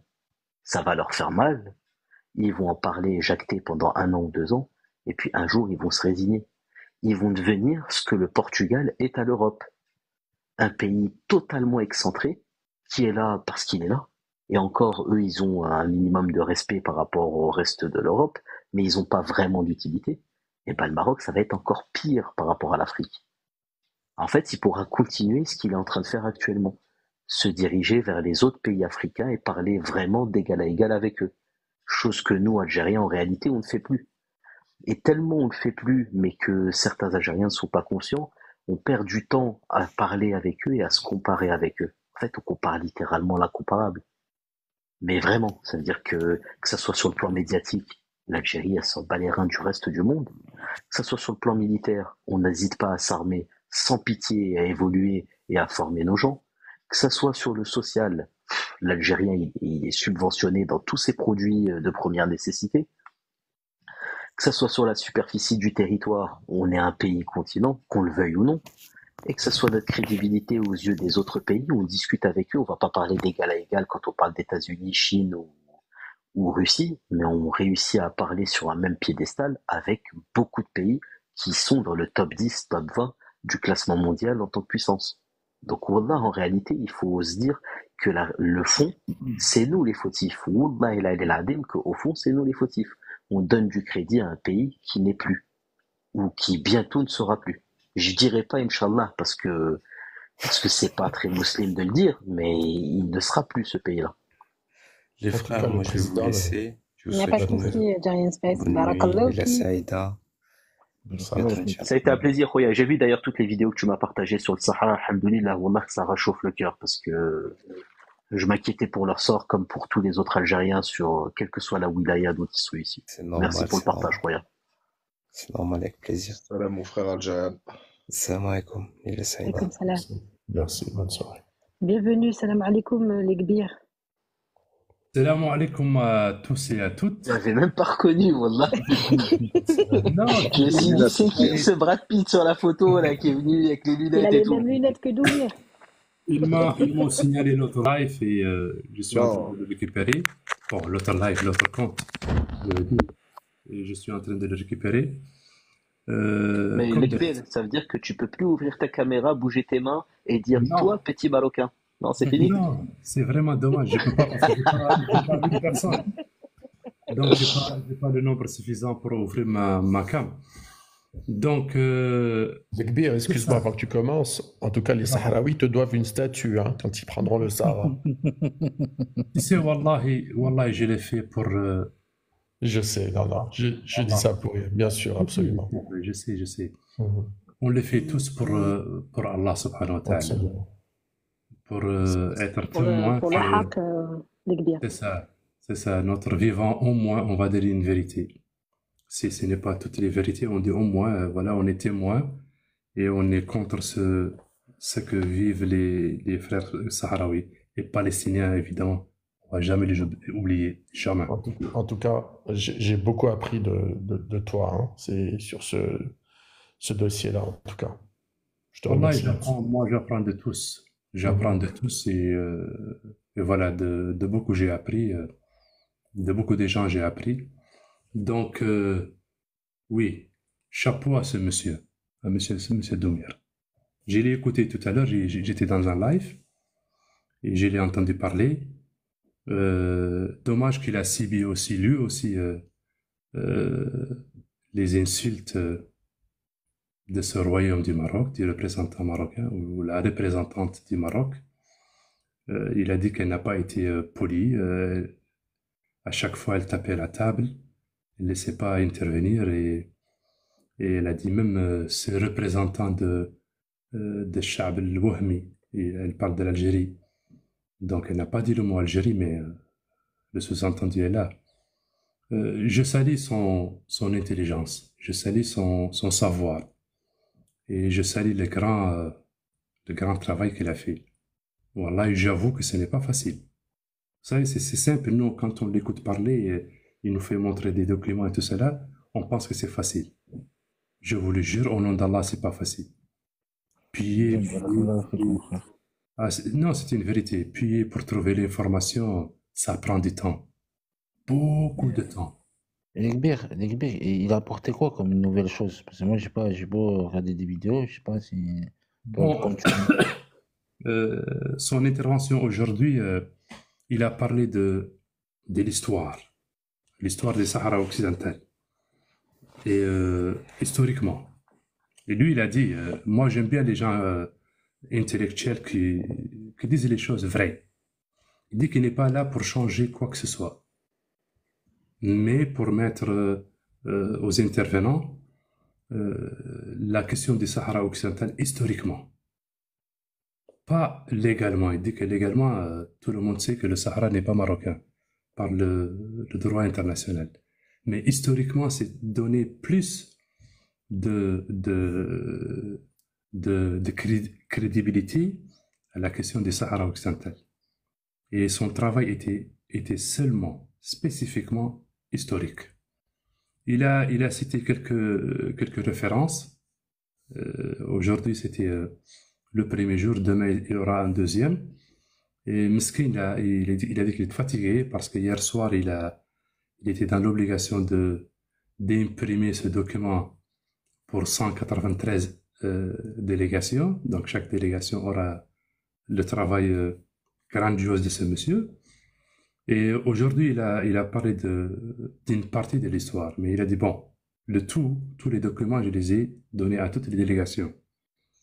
Il a souligné, comme vous le savez tous, les accords de Marrakech de 67, de 1767. Il a prouvé que historiquement que le Sahara n'a jamais été marocain. Il les a avancé des documents signés par des tribus sahraouis avec l'Espagne. Il a cité 2 références. Moi, je les ai notées. 2 références qui sont très importantes. Premièrement, c'était le 28 mai 1956, quand le roi du Maroc, Mohamed V, a envoyé son ministre des Affaires étrangères pour signer l'indépendance du Maroc. Et là, il m'a choqué. Je vous le jure, au nom d'Allah, il m'a choqué le frère Goulidomir. Il a dit que dans ces accords, signés par ce ministre, il a dit son nom, j'ai oublié son nom, je ne l'ai pas mentionné. Au nom du roi Mohammed V, que le royaume du Maroc s'engage à respecter tous les accords signés pendant le protectorat par la France. C'est-à-dire que si la France a signé au nom du protectorat un accord avec la Chine, le nouveau Maroc est dans l'obligation de respecter ces accords. Et ça, c'est grave. Ça, c'est vraiment l'humiliation totale. C'est grave. Moi, quand il a dit, j'ai été choqué. Il a dit qu'il a avancé le document. Et la deuxième des choses que vous savez tous, qu'on sait tous, le 11 octobre 1966, la déclaration du ministre des Affaires étrangères marocain à l'Assemblée générale des Nations Unies, et on a déjà la vidéo. On a la vidéo. Il a déclaré que le Maroc appuie l'autodétermination et l'indépendance du peuple du Sahara occidental de l'occupation espagnole. Et non seulement il a dit comme ça, il a dit devant vous, dans cette assemblée générale, ici à l'ONU, les déclarations ont été faites. Donc voilà, le Maroc, quand il est devenu indépendant, après ses accords avec la France, il est devenu indépendant. Et quand il est devenu indépendant, il n'a pas réclamé un territoire du Sahara occidental. Il est venu avec une carte géographique que vous savez tous. Donc moi j'aime bien sa façon de mettre la responsabilité directement à l'ONU. Et ça, c'est une tactique. C'est une tactique, et voilà, lui, il a réussi, barakallahu fi. C'est très bien. Je te mets en évidence, vous, devant votre assemblée générale, le monsieur, il l'a dit. Donc la référence est là. Ceux qui ne savent pas, ceux qui sont nouveaux, des nouveaux diplomates et ils ne savent pas l'histoire, ils ont déjà une référence. Donc ils peuvent revenir un peu aux archives, ils trouveront que ce que le monsieur Demir a dit est vrai. Donc, quand il a dit le royaume de Marrakech, il avait parfaitement raison parce que les accords ont été signés à Marrakech par le sultan de Marrakech. Donc lui, il a dit le royaume de Marrakech et la femme n'a pas été contente. Elle a interrompu. Et voilà, c'était Marrakech. Vous étiez Marrakech, il n'y avait pas un royaume du Maroc. Le royaume du Salam Maroc. alaikum les frères. Salam, Khoya, mets-toi vite fait le temps que Kbeli finisse par la Alaykoum salam. Wa alaykoum salam. Donc, elle a été piquée par la mouche, parce que lui, il a dit le royaume de Marrakech. Et c'était le sultanat de Marrakech ou le sultanat de Fès ou Mouknes. Il n'y avait pas de royaume du Maroc. Donc, dans ce sens, il avait parfaitement raison aussi. Mais elle a été piquée par la mouche. Donc, voilà. Meskin, il a dit qu'il a eu des problèmes jusqu'à que, bon, l'ambassadeur ou le représentant de l'Algérie, il n'y était pas à la réunion, mais son adjoint y était. Il fallait l'intervention de son adjoint pour attirer l'attention à la présidente de cette assemblée que ce n'est pas la Marocaine qui décide, c'est elle qui décide. Donc il faut laisser le monsieur parler. Donc il a fait une petite blague lui aussi. Il a dit que l'intervention de l'adjoint de l'ambassadeur, il l'a interrompu aussi. Une petite blague, donc c'est pas grave. Donc en général, voilà, le Maroc a été bouleversé. Il a cité aussi un intervenant espagnol qui a été insulté par la représentante du Maroc. Lui aussi, il est venu avec des documents. Et voilà. C'est ce que j'ai retenu de cette première journée. Donc je salue ce monsieur que j'ai eu l'honneur une fois de discuter avec lui dans un live arabophone. C'est un monsieur que je respecte beaucoup. Je respecte son intelligence. Très intelligent, machallah. Et bon. C'est une référence pour vous les Algériens. Machallah, ce monsieur est une référence. Donc, je salue son intelligence. Je salue le travail qu'il a fait, qui est pas facile, je vous le dis. Uqsim billahi, c'est pas facile. Uqsim billahi, c'est pas facile. Ça va te prendre des heures et des heures et des heures et des heures. Aller chercher. Et s'assurer aussi que le document est vrai, n'est pas falsifié. Donc, voilà, c'est ce que j'ai retenu de ce monsieur, de ce qu'il a dit. Allah Ibarak Fi, il dit qu'il a beaucoup d'informations qu'il va dévoiler demain sur le droit du peuple sahraoui. Et là, c'est le grand. Mais bien, si je peux me permettre de te couper, est-ce que tu sais à quelle heure c'est retranscrit par hasard? Si c'est en direct ou pas? Wallah, je ne sais pas. Moi, je savais que c'était aujourd'hui. Le décollage d'horaire entre nous et les États-Unis, c'est 6 heures de temps. En Algérie, je pense que c'est 7 heures de temps. Ouais. Donc, je ne sais pas si c'est en direct, et sûrement ça devrait être en direct. Moi, j'ai vu. Lekbir Khoya, tout à l'heure, tu disais que tu avais eu l'honneur de lui parler une fois. Je vais t'inviter à... Tu vois, en bas, il y a une sœur qui a écrit, qui s'appelle Algérie-Turquie. Je t'invite à la suivre, Khoya Lazez. Et elle, je sais qu'elle a la modération dans des gros lives arabophones, la Hibarak. Et elle pourra te faire un petit chemin pour que tu montes en live, Inch'Allah, avec lui et pouvoir échanger avec lui. Donc tu la vois en bas, c'est Algérie-Turquie. Ouais, je la connais, c'est ma sœur, Algérie-Turquie. C'est l'une des premières avec qui on était amis sur le TikTok. La Hibarak. Je la connais très bien. Donc, bon, je ne sais pas si c'est retransmis en direct. Wallah, je ne sais pas, j'aurais aimé que ça soit en direct. Comme ça, je peux regarder tout. Et voilà, demain, il va toucher le gros lot, qui est le plus grand problème. C'est le droit des Sahraouis, le droit de l'homme des Sahraouis au Sahara occidental occupé. Et tout à l'heure, avec le frère Algeria Space m'a donné une information et qui m'a choqué, qui m'a vraiment choqué. Un petit enfant de 12 ans, je pense qu'il a dit 12 ans, il a été assassiné par les forces armées marocaines. Al-Ayoun. Al-Ayoun, c'est ça. Donc, Allah yarhamou. Donc, c'est ça. Donc, la pression est là. La pression est sur le Maroc, de tous bords. Et notons très bien que le frère, lui, il le sait aussi. Et il a dit, ce que j'aime en ce monsieur, qu'il a dit la vérité. Il a dit qu'il n'est pas là pour faire quoi que ce soit. C'est-à-dire pour rendre le Sahara demain indépendant. Mais sa partie à lui historique va influencer. Ça, moi, je le sais. Ça, moi, je l'ai dit avant que je l'écoutais, et tout le monde le savait, va influencer ces nouveaux diplomates, parce que la plupart de ces diplomates, historiquement, ils n'ont pas un bagage. C'est-à-dire qu'ils ne savent pas le problème du Sahara occidental historiquement. Ils le savent juridiquement. Donc, il disait, c'est ça, que lui, il va essayer de démontrer historiquement que le Sahara n'a jamais appartenu au Maroc. Donc, bravo à lui, bravo à ce monsieur, et bien, bravo à tous ceux qui ont contribué de près ou de loin à la cause sahraoui, à la cause palestinienne.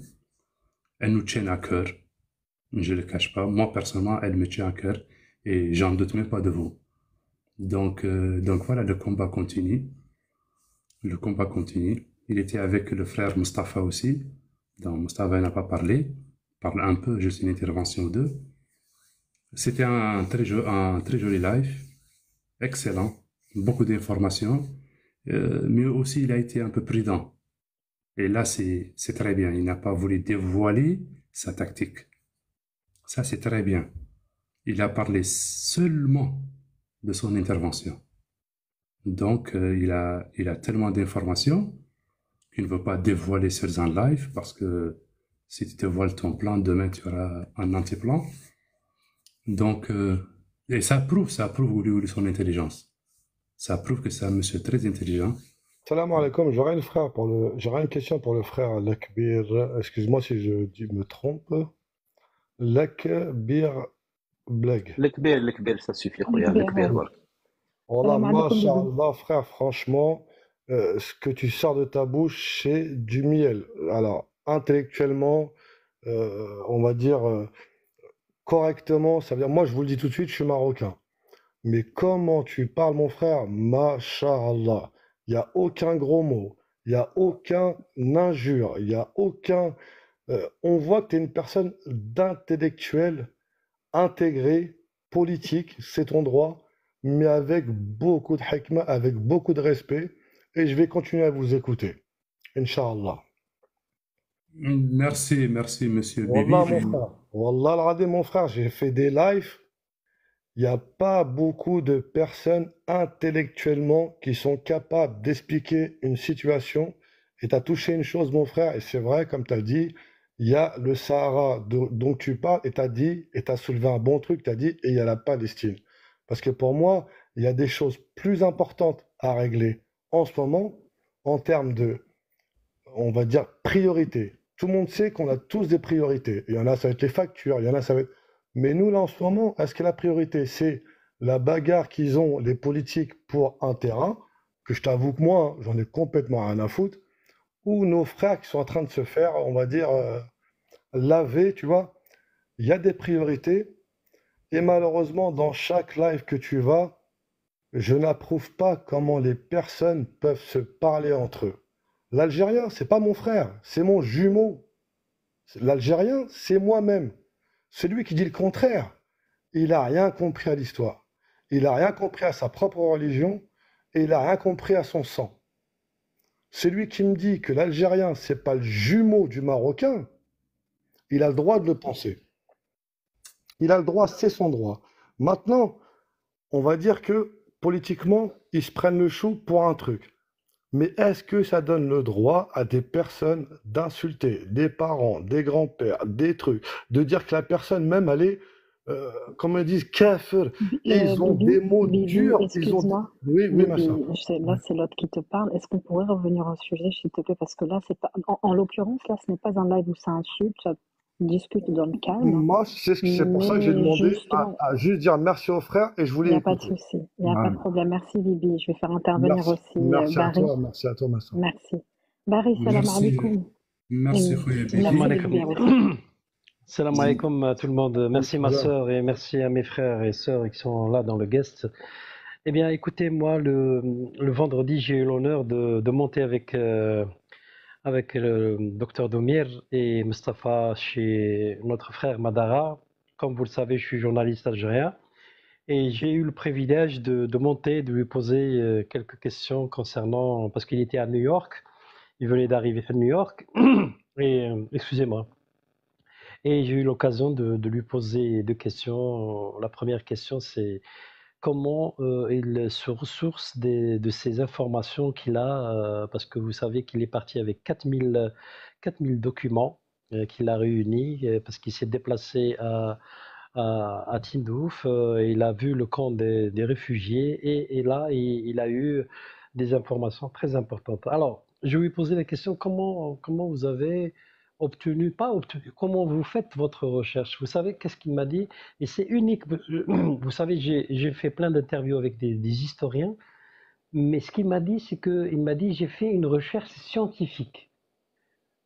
Un historien fait des recherches scientifiques. C'est extraordinaire. Vous savez, c'est une nouvelle méthode parce que là, il est en live. Là, en ce moment, il est en live chez Madara. Il est en train d'expliquer ce qui s'est passé Je vais vous raconter qu'est-ce qui s'est passé dans la première audience aujourd'hui. Qu'est-ce qui s'est passé? Donc aujourd'hui, la question qu'il m'a répondu, il m'a dit, je fais des recherches scientifiques. C'est-à-dire, il a une autre méthode de recherche au niveau des documents. Donc il a remonté l'histoire du peuple sahraoui de 1900 ou 1800 et quelques, 1857. Voilà, 1857, il est revenu en arrière. Il s'est renforcé des documents sur les accords entre l'Angleterre, entre l'Espagne, il a ramené tous ces accords. À l'époque, vous savez que quand le Maroc a été déclaré un État dans les Nations Unies, ils ont tracé comment ça s'appelle, la carte. Mais le Polisario ne faisait pas partie de cette carte tracée. Parce que les Nations Unies, vous savez, quand il y a un pays qui réclame sa indépendance, il y a le traçage de frontières. À travers le traçage frontières, il sera validé et c'est bon. Donc, ce morceau du Sahara de Polisario n'a pas été mentionné dans toutes les recherches que Doumir a fait pendant, il est remonté jusqu'à 1857. Vous voyez, c'est encore plus où il y avait les Touaregs, les tribunes et tout ça. Et la deuxième question, c'était sur le travail qu'il va le faire aux États-Unis. Bon, c'est un travail, mes chers frères et sœurs, c'est un travail individuel. Alors, vous savez que vous avez le droit, moi, vous, n'importe qui, quelconque, peut, s'il a un travail historique, peut écrire aux Nations Unies, à la 4e chambre, et puis déposer des documents ou des recherches historiques sur n'importe quel pays. Et il a écrit aux Nations Unies, et les Nations Unies l'ont répondu, l'ont dit oui, il n'y a pas de problème. Donc il est parti, et il le répète, il est parti, parce qu'il y a beaucoup de gens qui disent que c'est l'État algérien qui l'a. Non, c'est des trucs individuels, parce qu'il y avait beaucoup de pays aujourd'hui. Il y avait le Brésil, il y avait je pense le Cameroun, il y avait beaucoup de gens qui sont venus, bien sûr, pour parler de ça. Le Polisario, c'est la première fois que cette 4e chambre lui ont consacré 4 jours d'études. 4 jours d'études. Jamais ça n'a pas été fait depuis X temps. Alors, l'intervention de Doumir aujourd'hui, c'était quoi? Donc aujourd'hui, il a exposé, comme je vous ai dit, ces documents, comment dirais-je, Mouahada, c'est des partenariats, ou je sais pas comment on s'appelle ça, les accords, voilà. Il a proposé, et il a démontré pour la première, parce que demain aussi, le matin, il va encore faire une autre intervention demain matin. Mais aujourd'hui, l'intervention, il a commencé par montrer et démontrer les contrats ou les accords qu'ils étaient avant que le Maroc réclame ce boutier. Par contre, vous savez, dans son intervention, il y avait l'ambassade du Maroc, c'est une femme, qui l'a interrompu. Et c'est la première fois, parce que elle a interrompu, elle a dit je peux demander comment dirais-je, Motion. motion, Une voilà, motion. une motion de l'ordre, voilà, une motion de l'ordre.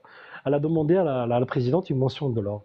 Et elle a interrompu notre docteur Doumir, elle a interrompu en disant qu'il est en train de raconter des mensonges, il est en train de vous emmener en barque sur c'est des faux témoignages. Et normalement, elle n'a pas le droit d'intervenir dans un lieu. Ils sont en train là pour observateurs, parce qu'il y avait tous les diplomates qui étaient là. Et normalement, elle n'a pas. C'est pour le perturber et parce qu'il a cité Marrakech. Il n'a pas dit le Maroc. Parce qu'avant, vous savez, dans l'histoire, c'était pas le Maroc, c'était Marrakech. Et il a cité plusieurs fois Marrakech. Et ça fait mal à la diplomate marocaine qui l'a interrompu. Et puis après, bon, ça n'a pas déstabilisé. Après, il a continué sur sa lancée en démontrant, bien sûr, aujourd'hui, il nous a dit que c'était le temps, c'était une question de temps. Il n'a pas pu partir jusqu'au bout de ses recherches, mais demain, Inch'Allah, il va continuer à faire ça. Donc, vous voyez qu'il y a des choses qui font un petit peu mal. La démonstration de Doumir, c'est une démonstration scientifique unique, et même lui, quand il est sorti de cette réunion, il y avait beaucoup de gens qui sont venus féliciter, dire voilà, on ne s'attendait pas que quelqu'un fait un exposé comme ça scientifiquement. Voilà. Smhouli, hein, je m'excuse. Non, Smart, c'était très intéressant ce que tu as dit. Donc là, je vais juste poser une question. Est-ce qu'on peut regarder l'intervention de Domir en direct ou Sur pas? YouTube, il y a sur YouTube, sur YouTube, et lui aussi, il va je pense demain, il va faire la première partie, il va la poser sur Facebook et il y en a une sur YouTube, mais il préfère qu'il termine les 4 jours là, les 4 jours, et puis il va poser l'intervention qui s'est déroulée au sein Mais il des n'y a Nations pas une Unies. retransmission. Il n'y a pas une Si, non, retransmission non, il directe. n'y a pas de transmission, non, il n'y a pas de transmission, c'est interne, c'est filmé interne, c'est pas transmis en d'accord. direct, non. Mais lui, D'accord. mais tu peux procurer, c'est-à-dire les intervenants, ils peuvent procurer une petite vidéo à la fin de l'enregistrement. À la fin de l'enregistrement, ils peuvent reprocurer. Lui, il a procuré l'enregistrement et ça a été posé, je crois, sur son page sur YouTube. Et moi, j'ai un extrait, j'ai l'extrait. Je ne sais pas si je peux vous le faire écouter. Je Oui, ne tu sais peux. pas. Oui. Si je peux, je ne sais pas. Je vais voir comment je peux faire pour vous écouter les extraits qu'il a prononcés pendant cette séance, sans séance. Je vous laisse parler. Et après, je vais essayer de voir comment je peux. Sinon, il y a. Quelqu'un peut vous aider ici Moi, j'aurais pour la juste une vidéo. question, s'il vous plaît. Allô, vous m'entendez ou pas? J'aurais juste une question, s'il vous plaît. Je crois qu'il. Attends, vas-y, t'entends. Oui, j'allais dire en fait que Artisan m'a dit qu'il a fait un live à ce sujet. Il a traité plusieurs sujets, mais dont celui-là, il a fait la traduction en direct aussi. Donc, au pire. Il a parlé en arabe, hein, c'est ceux qui ne comprennent Oui, mais pas. justement, Artisan m'a dit qu'il a fait la traduction en français. C'est bien, bah c'est parfait, encore c'est mieux. Ah oui, c'est encore mieux. Tous les Algériens, ils sont à fond dans ça, mon frère. Français, anglais, chinois. Vous me donnez une petite seconde avant que le frère Artisan ou Modelka prenne la parole, juste pour répondre le frère marocain Bibi. Ah, ma frère. Merci pour ta sincérité, Merci à toi, mon frère. mais sache une chose, que nous, les êtres humains, nous ne sommes pas des soumis à nos politiciens. Parce que quand on est devant Allah, ils ne seront pas nos avocats. Ils peuvent prendre une décision comme leur semble bon, mais je ne suis pas dans l'obligation de la suivre. S'ils sont dans leur, Je suis d'accord avec toi, mon frère. donc chacun de nous est responsable de ses dires et de ses faits. Nous, chacun de nous est responsable. On est devant une situation catastrophique. Même pire. Nous avons deux peuples musulmans, alhamdoulilah, qui sont occupés. Donc moi, je n'ai pas besoin de mon président qu'il me dise qu'ils sont occupés. Je n'ai pas besoin de lui. Si mon président demain, le Mauritanien, il me dit, voilà, il reconnaît Israël, moi je lui dis directement en face, alayka na'latullahi wa rasuluh. Directement. Je n'ai pas besoin de qui que ce soit pour me dire, écoute ce qu'il a dit. Non, directement je le condamne. Parce que ce sont des frères à moi. Pourtant, je ne connais aucun Palestinien. Je n'ai jamais été en Palestine, jamais. Mais ce sont des frères à moi qui sont occupés, qui sont massacrés, qui sont tués et qui sont expulsés dans tout le monde entier. Regarde, mon frère. Oui, mon frère. Regarde, par exemple, tu es musulman. Je pense que tu connais très très bien la religion. Je peux parler? Oui, صبر عليا شوي. Et la même chose au Sahara occidental. C'est des musulmans, c'est des sunnis qui sont là, occupés par le Maroc, ça fait 50 ans. Le droit international dit que le Maroc n'a aucune souveraineté sur le Sahara. Il l'a dit à moi aussi, le Mauritanien. Les accords de Madrid n'ont jamais donné la souveraineté au Maroc. Toutes les lois, qu'elles soient africaines, européennes ou onisiennes, disent la même chose. Le Sahara est occupé. Occupé par qui? Par le Maroc. Donc je n'ai pas besoin, si moi j'étais marocain, si j'étais marocain, je n'ai pas besoin de mon roi qui me dise le Sahara Maghribi et moi je vais le suivre. Jamais. Parce que quand je suis dans ma tombe, lui le roi là, il ne va pas me défendre. Mon père ne me va pas me défendre. Ma mère, mes frères, mes sœurs, et personne ne me défendra. Personne. Donc il n'est pas... On ne doit pas s'insulter, tu as parfaitement raison. Surtout pas. Ben voilà. Mais Quand devant tu prends dans des lives avec des personnes intellectuelles, tu en apprends.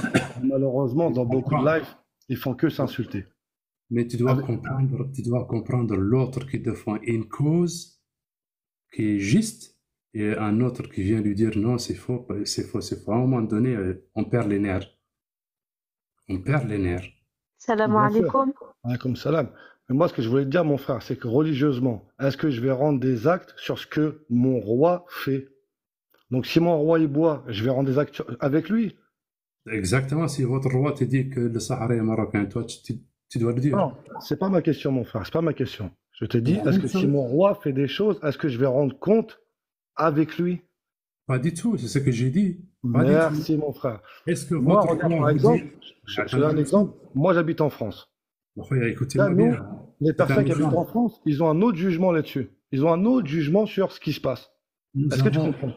Oui, c'est un échange. Je Oui, vous ai bien donné sûr. un exemple. On m'a donné un exemple. Est-ce que si votre roi dit que le Sahara est marocain, toi aussi tu vas dire que le Sahara est marocain? Mais est-ce que tu m'as posé la question? Si, je On te m'avait l'ai pas posé. demandé. Et je te la pose maintenant, je te la pose. Et je vous l'ai dit dans le live il y a 3 minutes, j'ai dit, ce n'est même pas mon problème. Je mens hachak. Tu comprends? Donc, vous, en tant que personne, vous avez une situation devant vous, un peuple qui est occupé. Qu'est-ce que vous dites? Donc, est-ce que tu penses que moi, à mon niveau, je vais pas aller voir le roi du Maroc pour lui dire quelque chose? Mais moi, Voilà, j'ai il t'a pas posé été la voir mon question pour président. toi, pas pour le roi, pour toi Bah, personnellement. j'ai répondu, les frères, vous m'avez pas entendu? J'ai répondu. C'est une réponse très ambiguë et très neutre, en fait. Je vis en France, ce qui se passe au Maroc, je m'en fous. Pourquoi? Je ne vis pas au Maroc. Je serai Ça un ne se menteur. passe pas au Maroc, frère. Ça ne se Ouais. passe pas au Maroc, ça se passe au Sahara occidental. Et il est où le Sahara occidental? Il est entre l'Algérie et le Maroc. Je n'y vais Et la jamais. Mauritanie. Et la Oui, Mauritanie. je n'y vais jamais. C'est quelque chose de politique. C'est pour ça que j'ai une question après à poser à quelqu'un, s'il peut me répondre. Et qu'est-ce que tu en penses de la Palestine? Encore, c'est ce que le frère il disait, c'est pour ça que j'ai dit Allahumma barik, parce qu'il a soulevé le truc. Il y a une priorité pour moi. Il y a la Palestine déjà. Nous, on est en train de se, enfin, on est en train de se Mashallah. Pourquoi vous Allez, défendez la Palestine? excusez-moi, je vais reprendre le contrôle de mon live. Je me suis permise, évidemment, puisque c'est mon live, de le descendre. Ce n'est pas le sujet. On va revenir sur ce que Dr Doumir a parlé à l'ONU, s'il vous plaît. Donc, les Khawa, les frères, nanana, non, pas de ça ici. Maintenant, j'aimerais que tout le monde puisse prendre la parole. Les Gbir, franchement, t'inquiète même pas. Ça sert strictement à rien de vouloir débattre avec cette personne-là parce qu'elle te dira... Déjà, elle te dira ce que tu voudras entendre ou elle va mentir. Donc moi, c'est bon, les gens comme ça va 2 minutes. Le live, le sujet du moins, c'est la photo que j'ai mise là. C'est pas le reste. Donc c'est le Sahara occidental. C'est les gens qui habitent dans ce territoire-là, qui ont été brûlés au napalm, qui n'ont toujours pas obtenu leur référendum.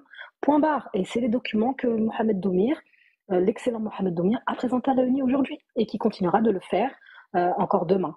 Inch'Allah. Donc, il y a le Mins App qui est monté. Si tu veux prendre la parole, vas-y. Alors, salam alaikum, je suis désolée. Mohamed VII, c'est le roi du Maroc, c'est ça? Est-ce que c'est ce sujet? Encore une Non, fois. parce qu'il y a écrit sur ta... C'est ça, je comprends pas le sujet, en fait. Parce que tu n'as pas suivi, en fait, ce qui s'est passé à l'ONU aujourd'hui? Non, parce qu'en fait, j'ai un problème, j'ai plus la télé. Et c'est pas que sur la télé, hein. Là, tu as les réseaux sociaux, tu peux aller directement sur YouTube. Tu peux pas me faire un petit résumé ou c'est trop long? En fait, il a présenté s'il te plaît, pour ceux qui ne te connaissent pas. Merci. Comment? Est-ce que tu peux te présenter, Mins? Oui, je m'appelle Amina et je suis tunisienne algérienne. D'accord. J'ai 38 ans, voilà. D'accord, ok. Donc avant de monter, tu n'as pas pris connaissance de tout. Non, parce qu'en fait, celui que tu as descendu, il était dans un live et j'ai vu qu'il était sur un live, du coup, je l'ai suivi. Ok. Voilà, c'est comme ça que je suis atterrie ici. Et j'ai du mal à dormir, c'est pour ça que je suis sur les lives. Écoute, si tu veux, tu peux descendre à ce moment-là, tu peux écouter comme ça, on continuera à discuter entre nous justement de ce qui s'est passé à l'ONU aujourd'hui. Tu vas faire un résumé du coup? On continue à en discuter. D'accord, je te laisse me faire descendre. Je te laisse faire descendre. Bonne soirée, salam alaikum. Tu pourras en profiter pour discuter avec Bibi en commentaire, salam. Bibi, le surnom de Netanyahou. Ouais. Donc, excusez-moi pour cette interlude, c'était la pause pub. Comme je disais encore à chaque fois, faut rester dans le sujet. Bibi, c'est pas ça, c'est que tu viens, tu montes, tu nous racontes tes sornettes et tu essayes de nous passer de la crème de Morib, de Raïb. C'est pas intéressant pour nous. C'est pas vraiment ça le sujet. Donc là, c'était un live qui était posé et intelligent, donc on va continuer dans la même lignée, dans la même lancée. Mes frères, vous pouvez continuer à prendre la parole, il n'y a pas de problème.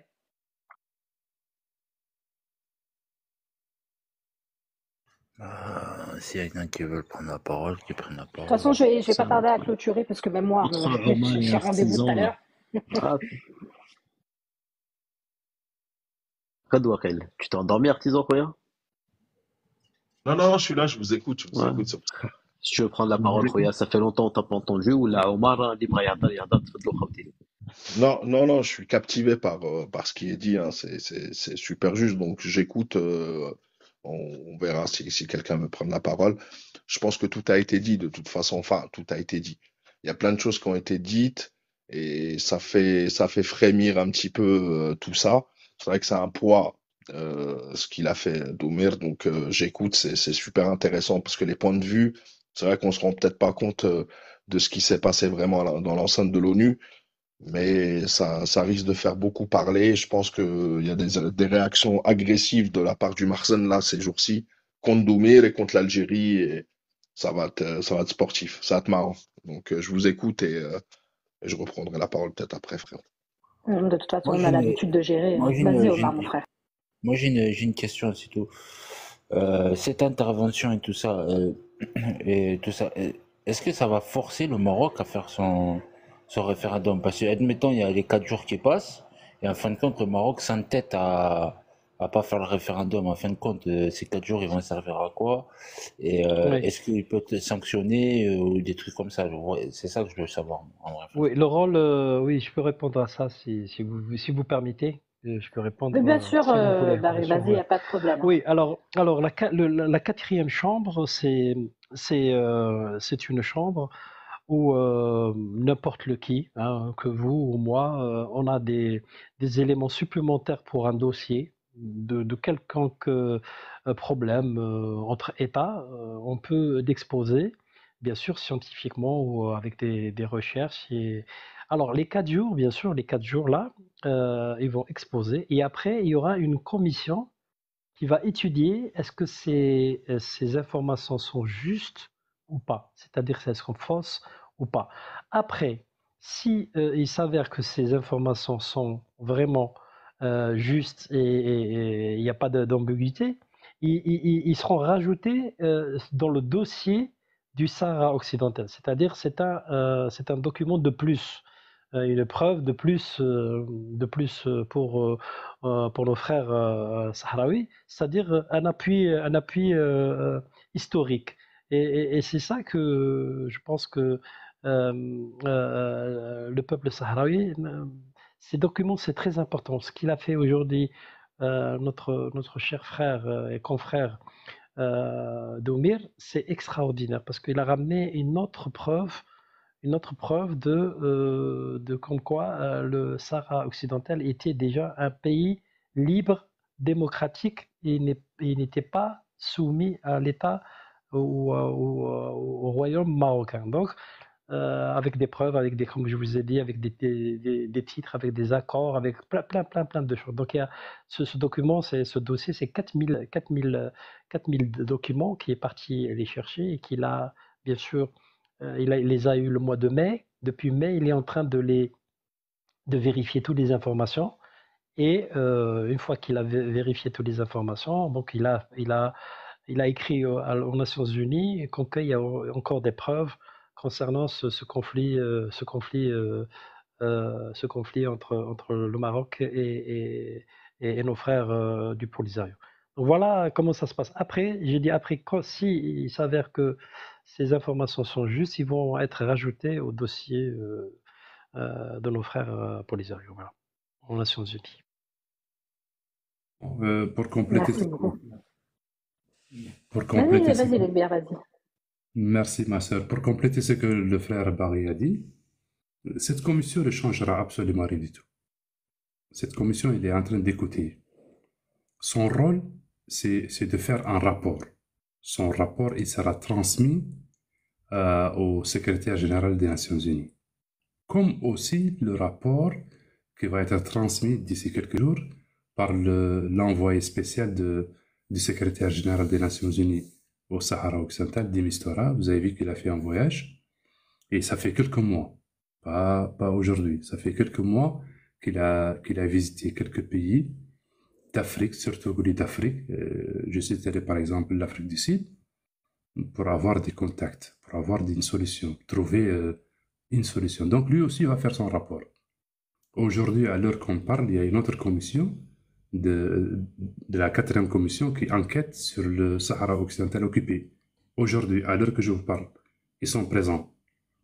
Donc tout ça, c'est pour avoir un rapport général au secrétaire général des Nations Unies.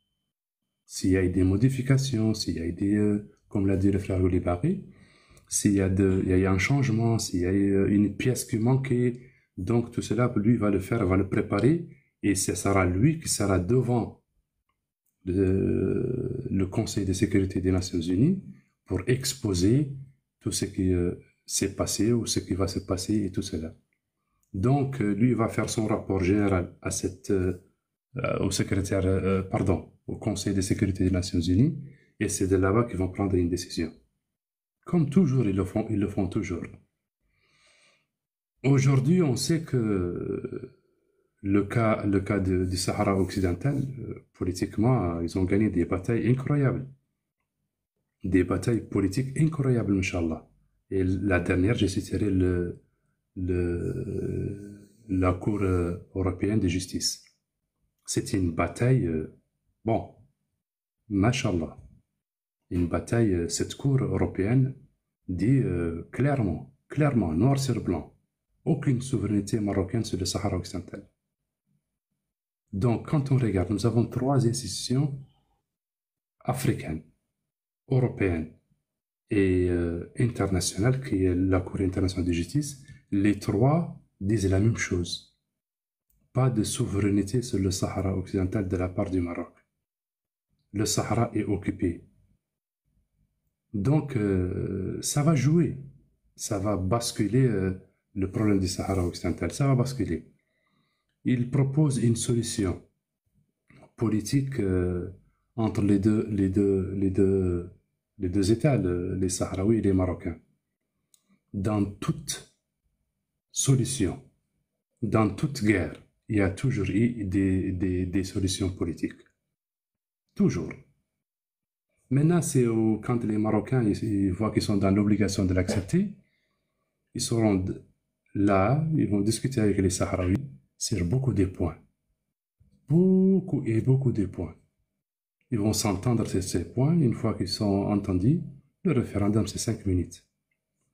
Parce que c'est préparé. Tout est préparé. Tout est préparé. Les Sahraouis, on sait qu'ils sont les Sahraouis qui ont le droit de vote. Tous ont récupéré leurs cartes. Tous les Sahraouis. Ça a été fait en 1991 jusqu'à 1992. Tous, sans exception. Maintenant, il faut trouver un terrain d'entente entre le Sahraoui et le Marocain. C'est le Marocain qui refuse. Les Sahraouis, vous le savez tous, à l'époque, ils ont proposé 2 solutions. 2. La première, c'était devant l'Union africaine. Ils ont dit, voilà, si le Maroc se retire de notre territoire, on lui donne 50% de nos ressources pendant 5 ans. Et imaginez-vous, 50% de vos ressources, vous les donnez au Maroc. Et on plie le dossier tout de suite. Pas de revendication, pas d'endommagement, rien. On plie le dossier tout de suite. Et je vous donne 50% de mes ressources. Ils l'ont refusé. La deuxième proposition, c'était de donner une partie du Sahara occidental aux Marocains. Comme ça, les Marocains auront un accès à la Mauritanie. Des frontières directes à la Mauritanie. C'était une autre solution. Le Maroc a refusé. Donc, on doit être honnête entre nous. Le Maroc ne veut pas de l'autodétermination du peuple sahraoui. Parce que c'est qu'il est perdant. Ce n'est pas le peuple marocain qui va perdre, mais c'est la monarchie. La monarchie va perdre automatiquement. Tous les grands politiciens et tous les grands intellectuels que j'ai eu la chance de rencontrer, ils sont tous, sans exception, ils se sont mis d'accord sur une chose. Une fois que les Sahraouis sont indépendants, c'est bye-bye à la monarchie marocaine. Automatiquement. C'est le bye-bye à la monarchie marocaine. Et voilà. Moi, je voulais rajouter 2 points, si vous le permettez, juste 2 points et je m'arrête là. Vous savez, il y a 80 pays qui reconnaissent le peuple sahraoui. Il y a 80 pays officiellement qui reconnaissent ce... Après, je ne sais pas si vous avez, parce que je suis venu en retard, je ne sais pas si vous avez parlé aussi sur le rôle de Minurso. Le Minurso, pourquoi il est au Sahara? Le Minurso, il est envoyé par les Nations Unies. C'est-à-dire, si les Nations Unies, ils ont envoyé le Minurso, c'est qu'il y a un problème qui est là. Donc, c'est pour le référendum, bien sûr, le Minurso, vous connaissez son rôle, c'était quoi? C'est préparation donc voilà, donc je pense que le peuple sahraoui, je pense, moi je dis que il va y avoir, comme il a dit le frère, tout est préparé, tous les textes, toutes les lois, les machins, ils sont tous préparés. Il reste juste la déclaration de l'indépendance du peuple sahraoui. C'est tout ce qui reste. Barakallahu fik. Moi, Jadune, ce que tu as dit, Lekbir, je suis tout à fait d'accord avec toi. La monarchie en jeu. Et en vrai, l'erreur, après moi, c'est mon analyse, peut-être Lekbir ou les autres pourra la compléter ou peut-être avoir la même vision que moi. C'est qu'en vrai, moi, j'ai l'impression qu'Hassan II, il a été malin sur le truc, c'est qu'il n'a pas fait le Sahara occidental comme un enjeu national et faire ça comme, comment expliquer ça? Faire un nation national. Contrairement à Mohamed VI, qui a fait ça on va dire un enjeu national, endoctriner tout son peuple et limite le Sahara est attaché à la monarchie. Ça, c'est une erreur qu'il a fait. Deuxièmement, j'ai une question. Admettons que voilà, les 4 jours y passent, c'est rentré dans le dossier, mais est-ce que l'ONU a des leviers politiques ou des leviers, on va dire, des sanctions ou autres pour forcer le Maroc à faire ce référendum? Parce que si ces 4 jours se passent, la commission, comme vous avez expliqué, tout ça et tout, mais en fin de compte, s'il y a pas, je pense que si le Maroc, il n'y a pas une pression, une sanction, je pense qu'il jouera jamais le jeu. Vous voyez ce que je veux dire? Est-ce que l'ONU peut sanctionner ou peut faire autre moyen de pression, quoi? C'est ça la question que je me pose. Le Maroc ne sera pas sanctionné. Il y a 2 chambres à l'ONU. Il y a ce qu'on appelle l'Assemblée générale des Nations Unies, et il y a ce qu'on appelle le Conseil de sécurité des Nations Unies.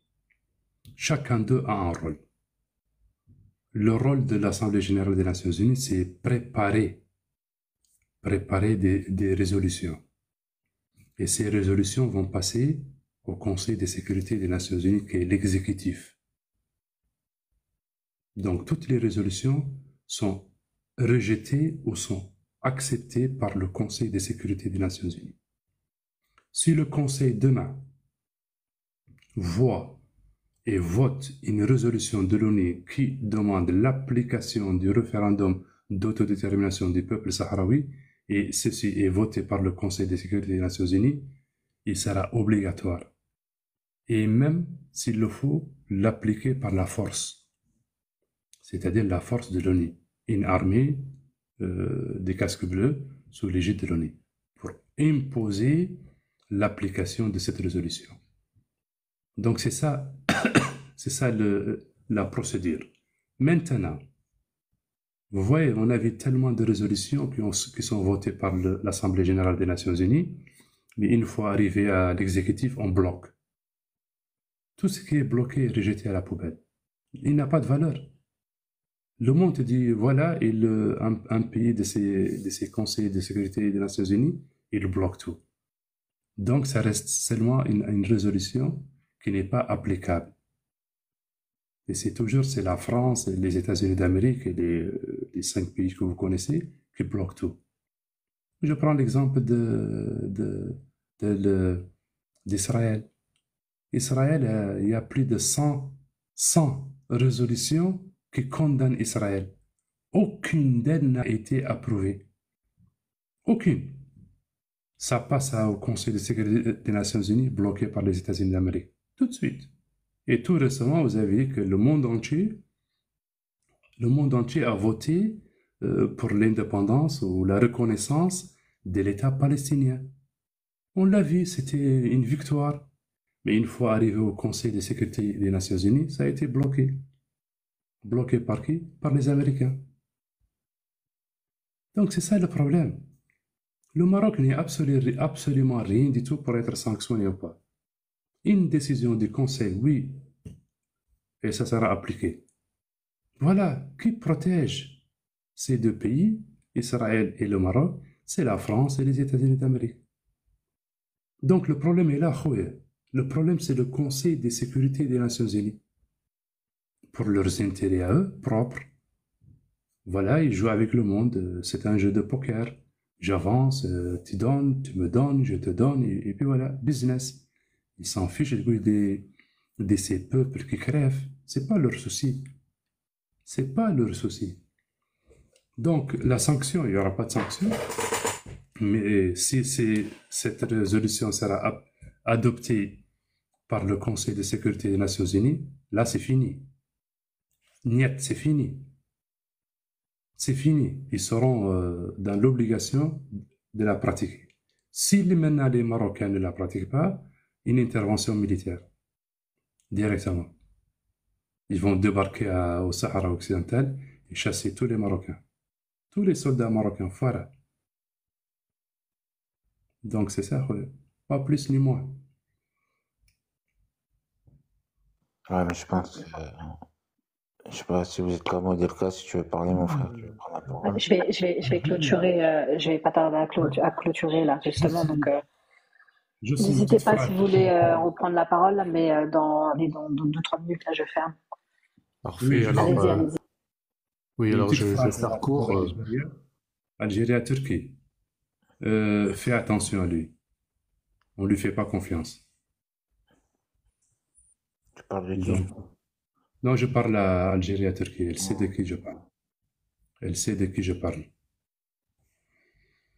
Donc, le problème ici, on va être sérieux. Il y a des prétendus sahraouis qui sont avec nous.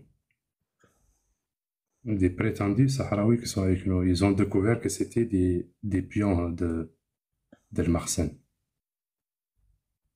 Vous voyez, il y a tellement d'hypocrites, il y a tellement de traîtres. Donc voilà. Quoi, c'est-à-dire des Sahraouis qui ont fait monter, on parle avec eux, c'est... Il y en a. Non, dans les lives arabophones. Ah, arabophone, non, tu m'as fait peur. Non, pas ici, dans les lives arabophones. On les a dévoilés tous. Vous voyez. Donc, merci ma soeur. Merci Nekbir, en tout cas, merci à tous. Merci. Moudeka, tu voulais dire quelque chose avant de partir, je crois, non? Non, c'est pas vraiment important. Merci, juste remercier tout le monde. Merci beaucoup aux auditeurs, merci comme Nofikoum, aux guests, dans le panel. Franchement, c'était un live de qualité. Il devait durer une demi-heure. Mais bon, c'est vrai que bravo le sujet à toi. à traiter, merci beaucoup, Moudeka. Bravo à toi pour la gestion du live. C'était parfait. Normal, c'est un plaisir. En tout cas, je vous remercie. Puis bon, on en refera un autre, Inch'Allah. Dès qu'on a les avancées, on en refera un, Inch'Allah. Avec plaisir. Partage-le comme ça, on montrera, Inch'Allah. Inch'Allah. Je vous souhaite une bonne nuit à tous, en tout cas. Merci. Et prenez soin de vous. Et salam alaikum. Merci.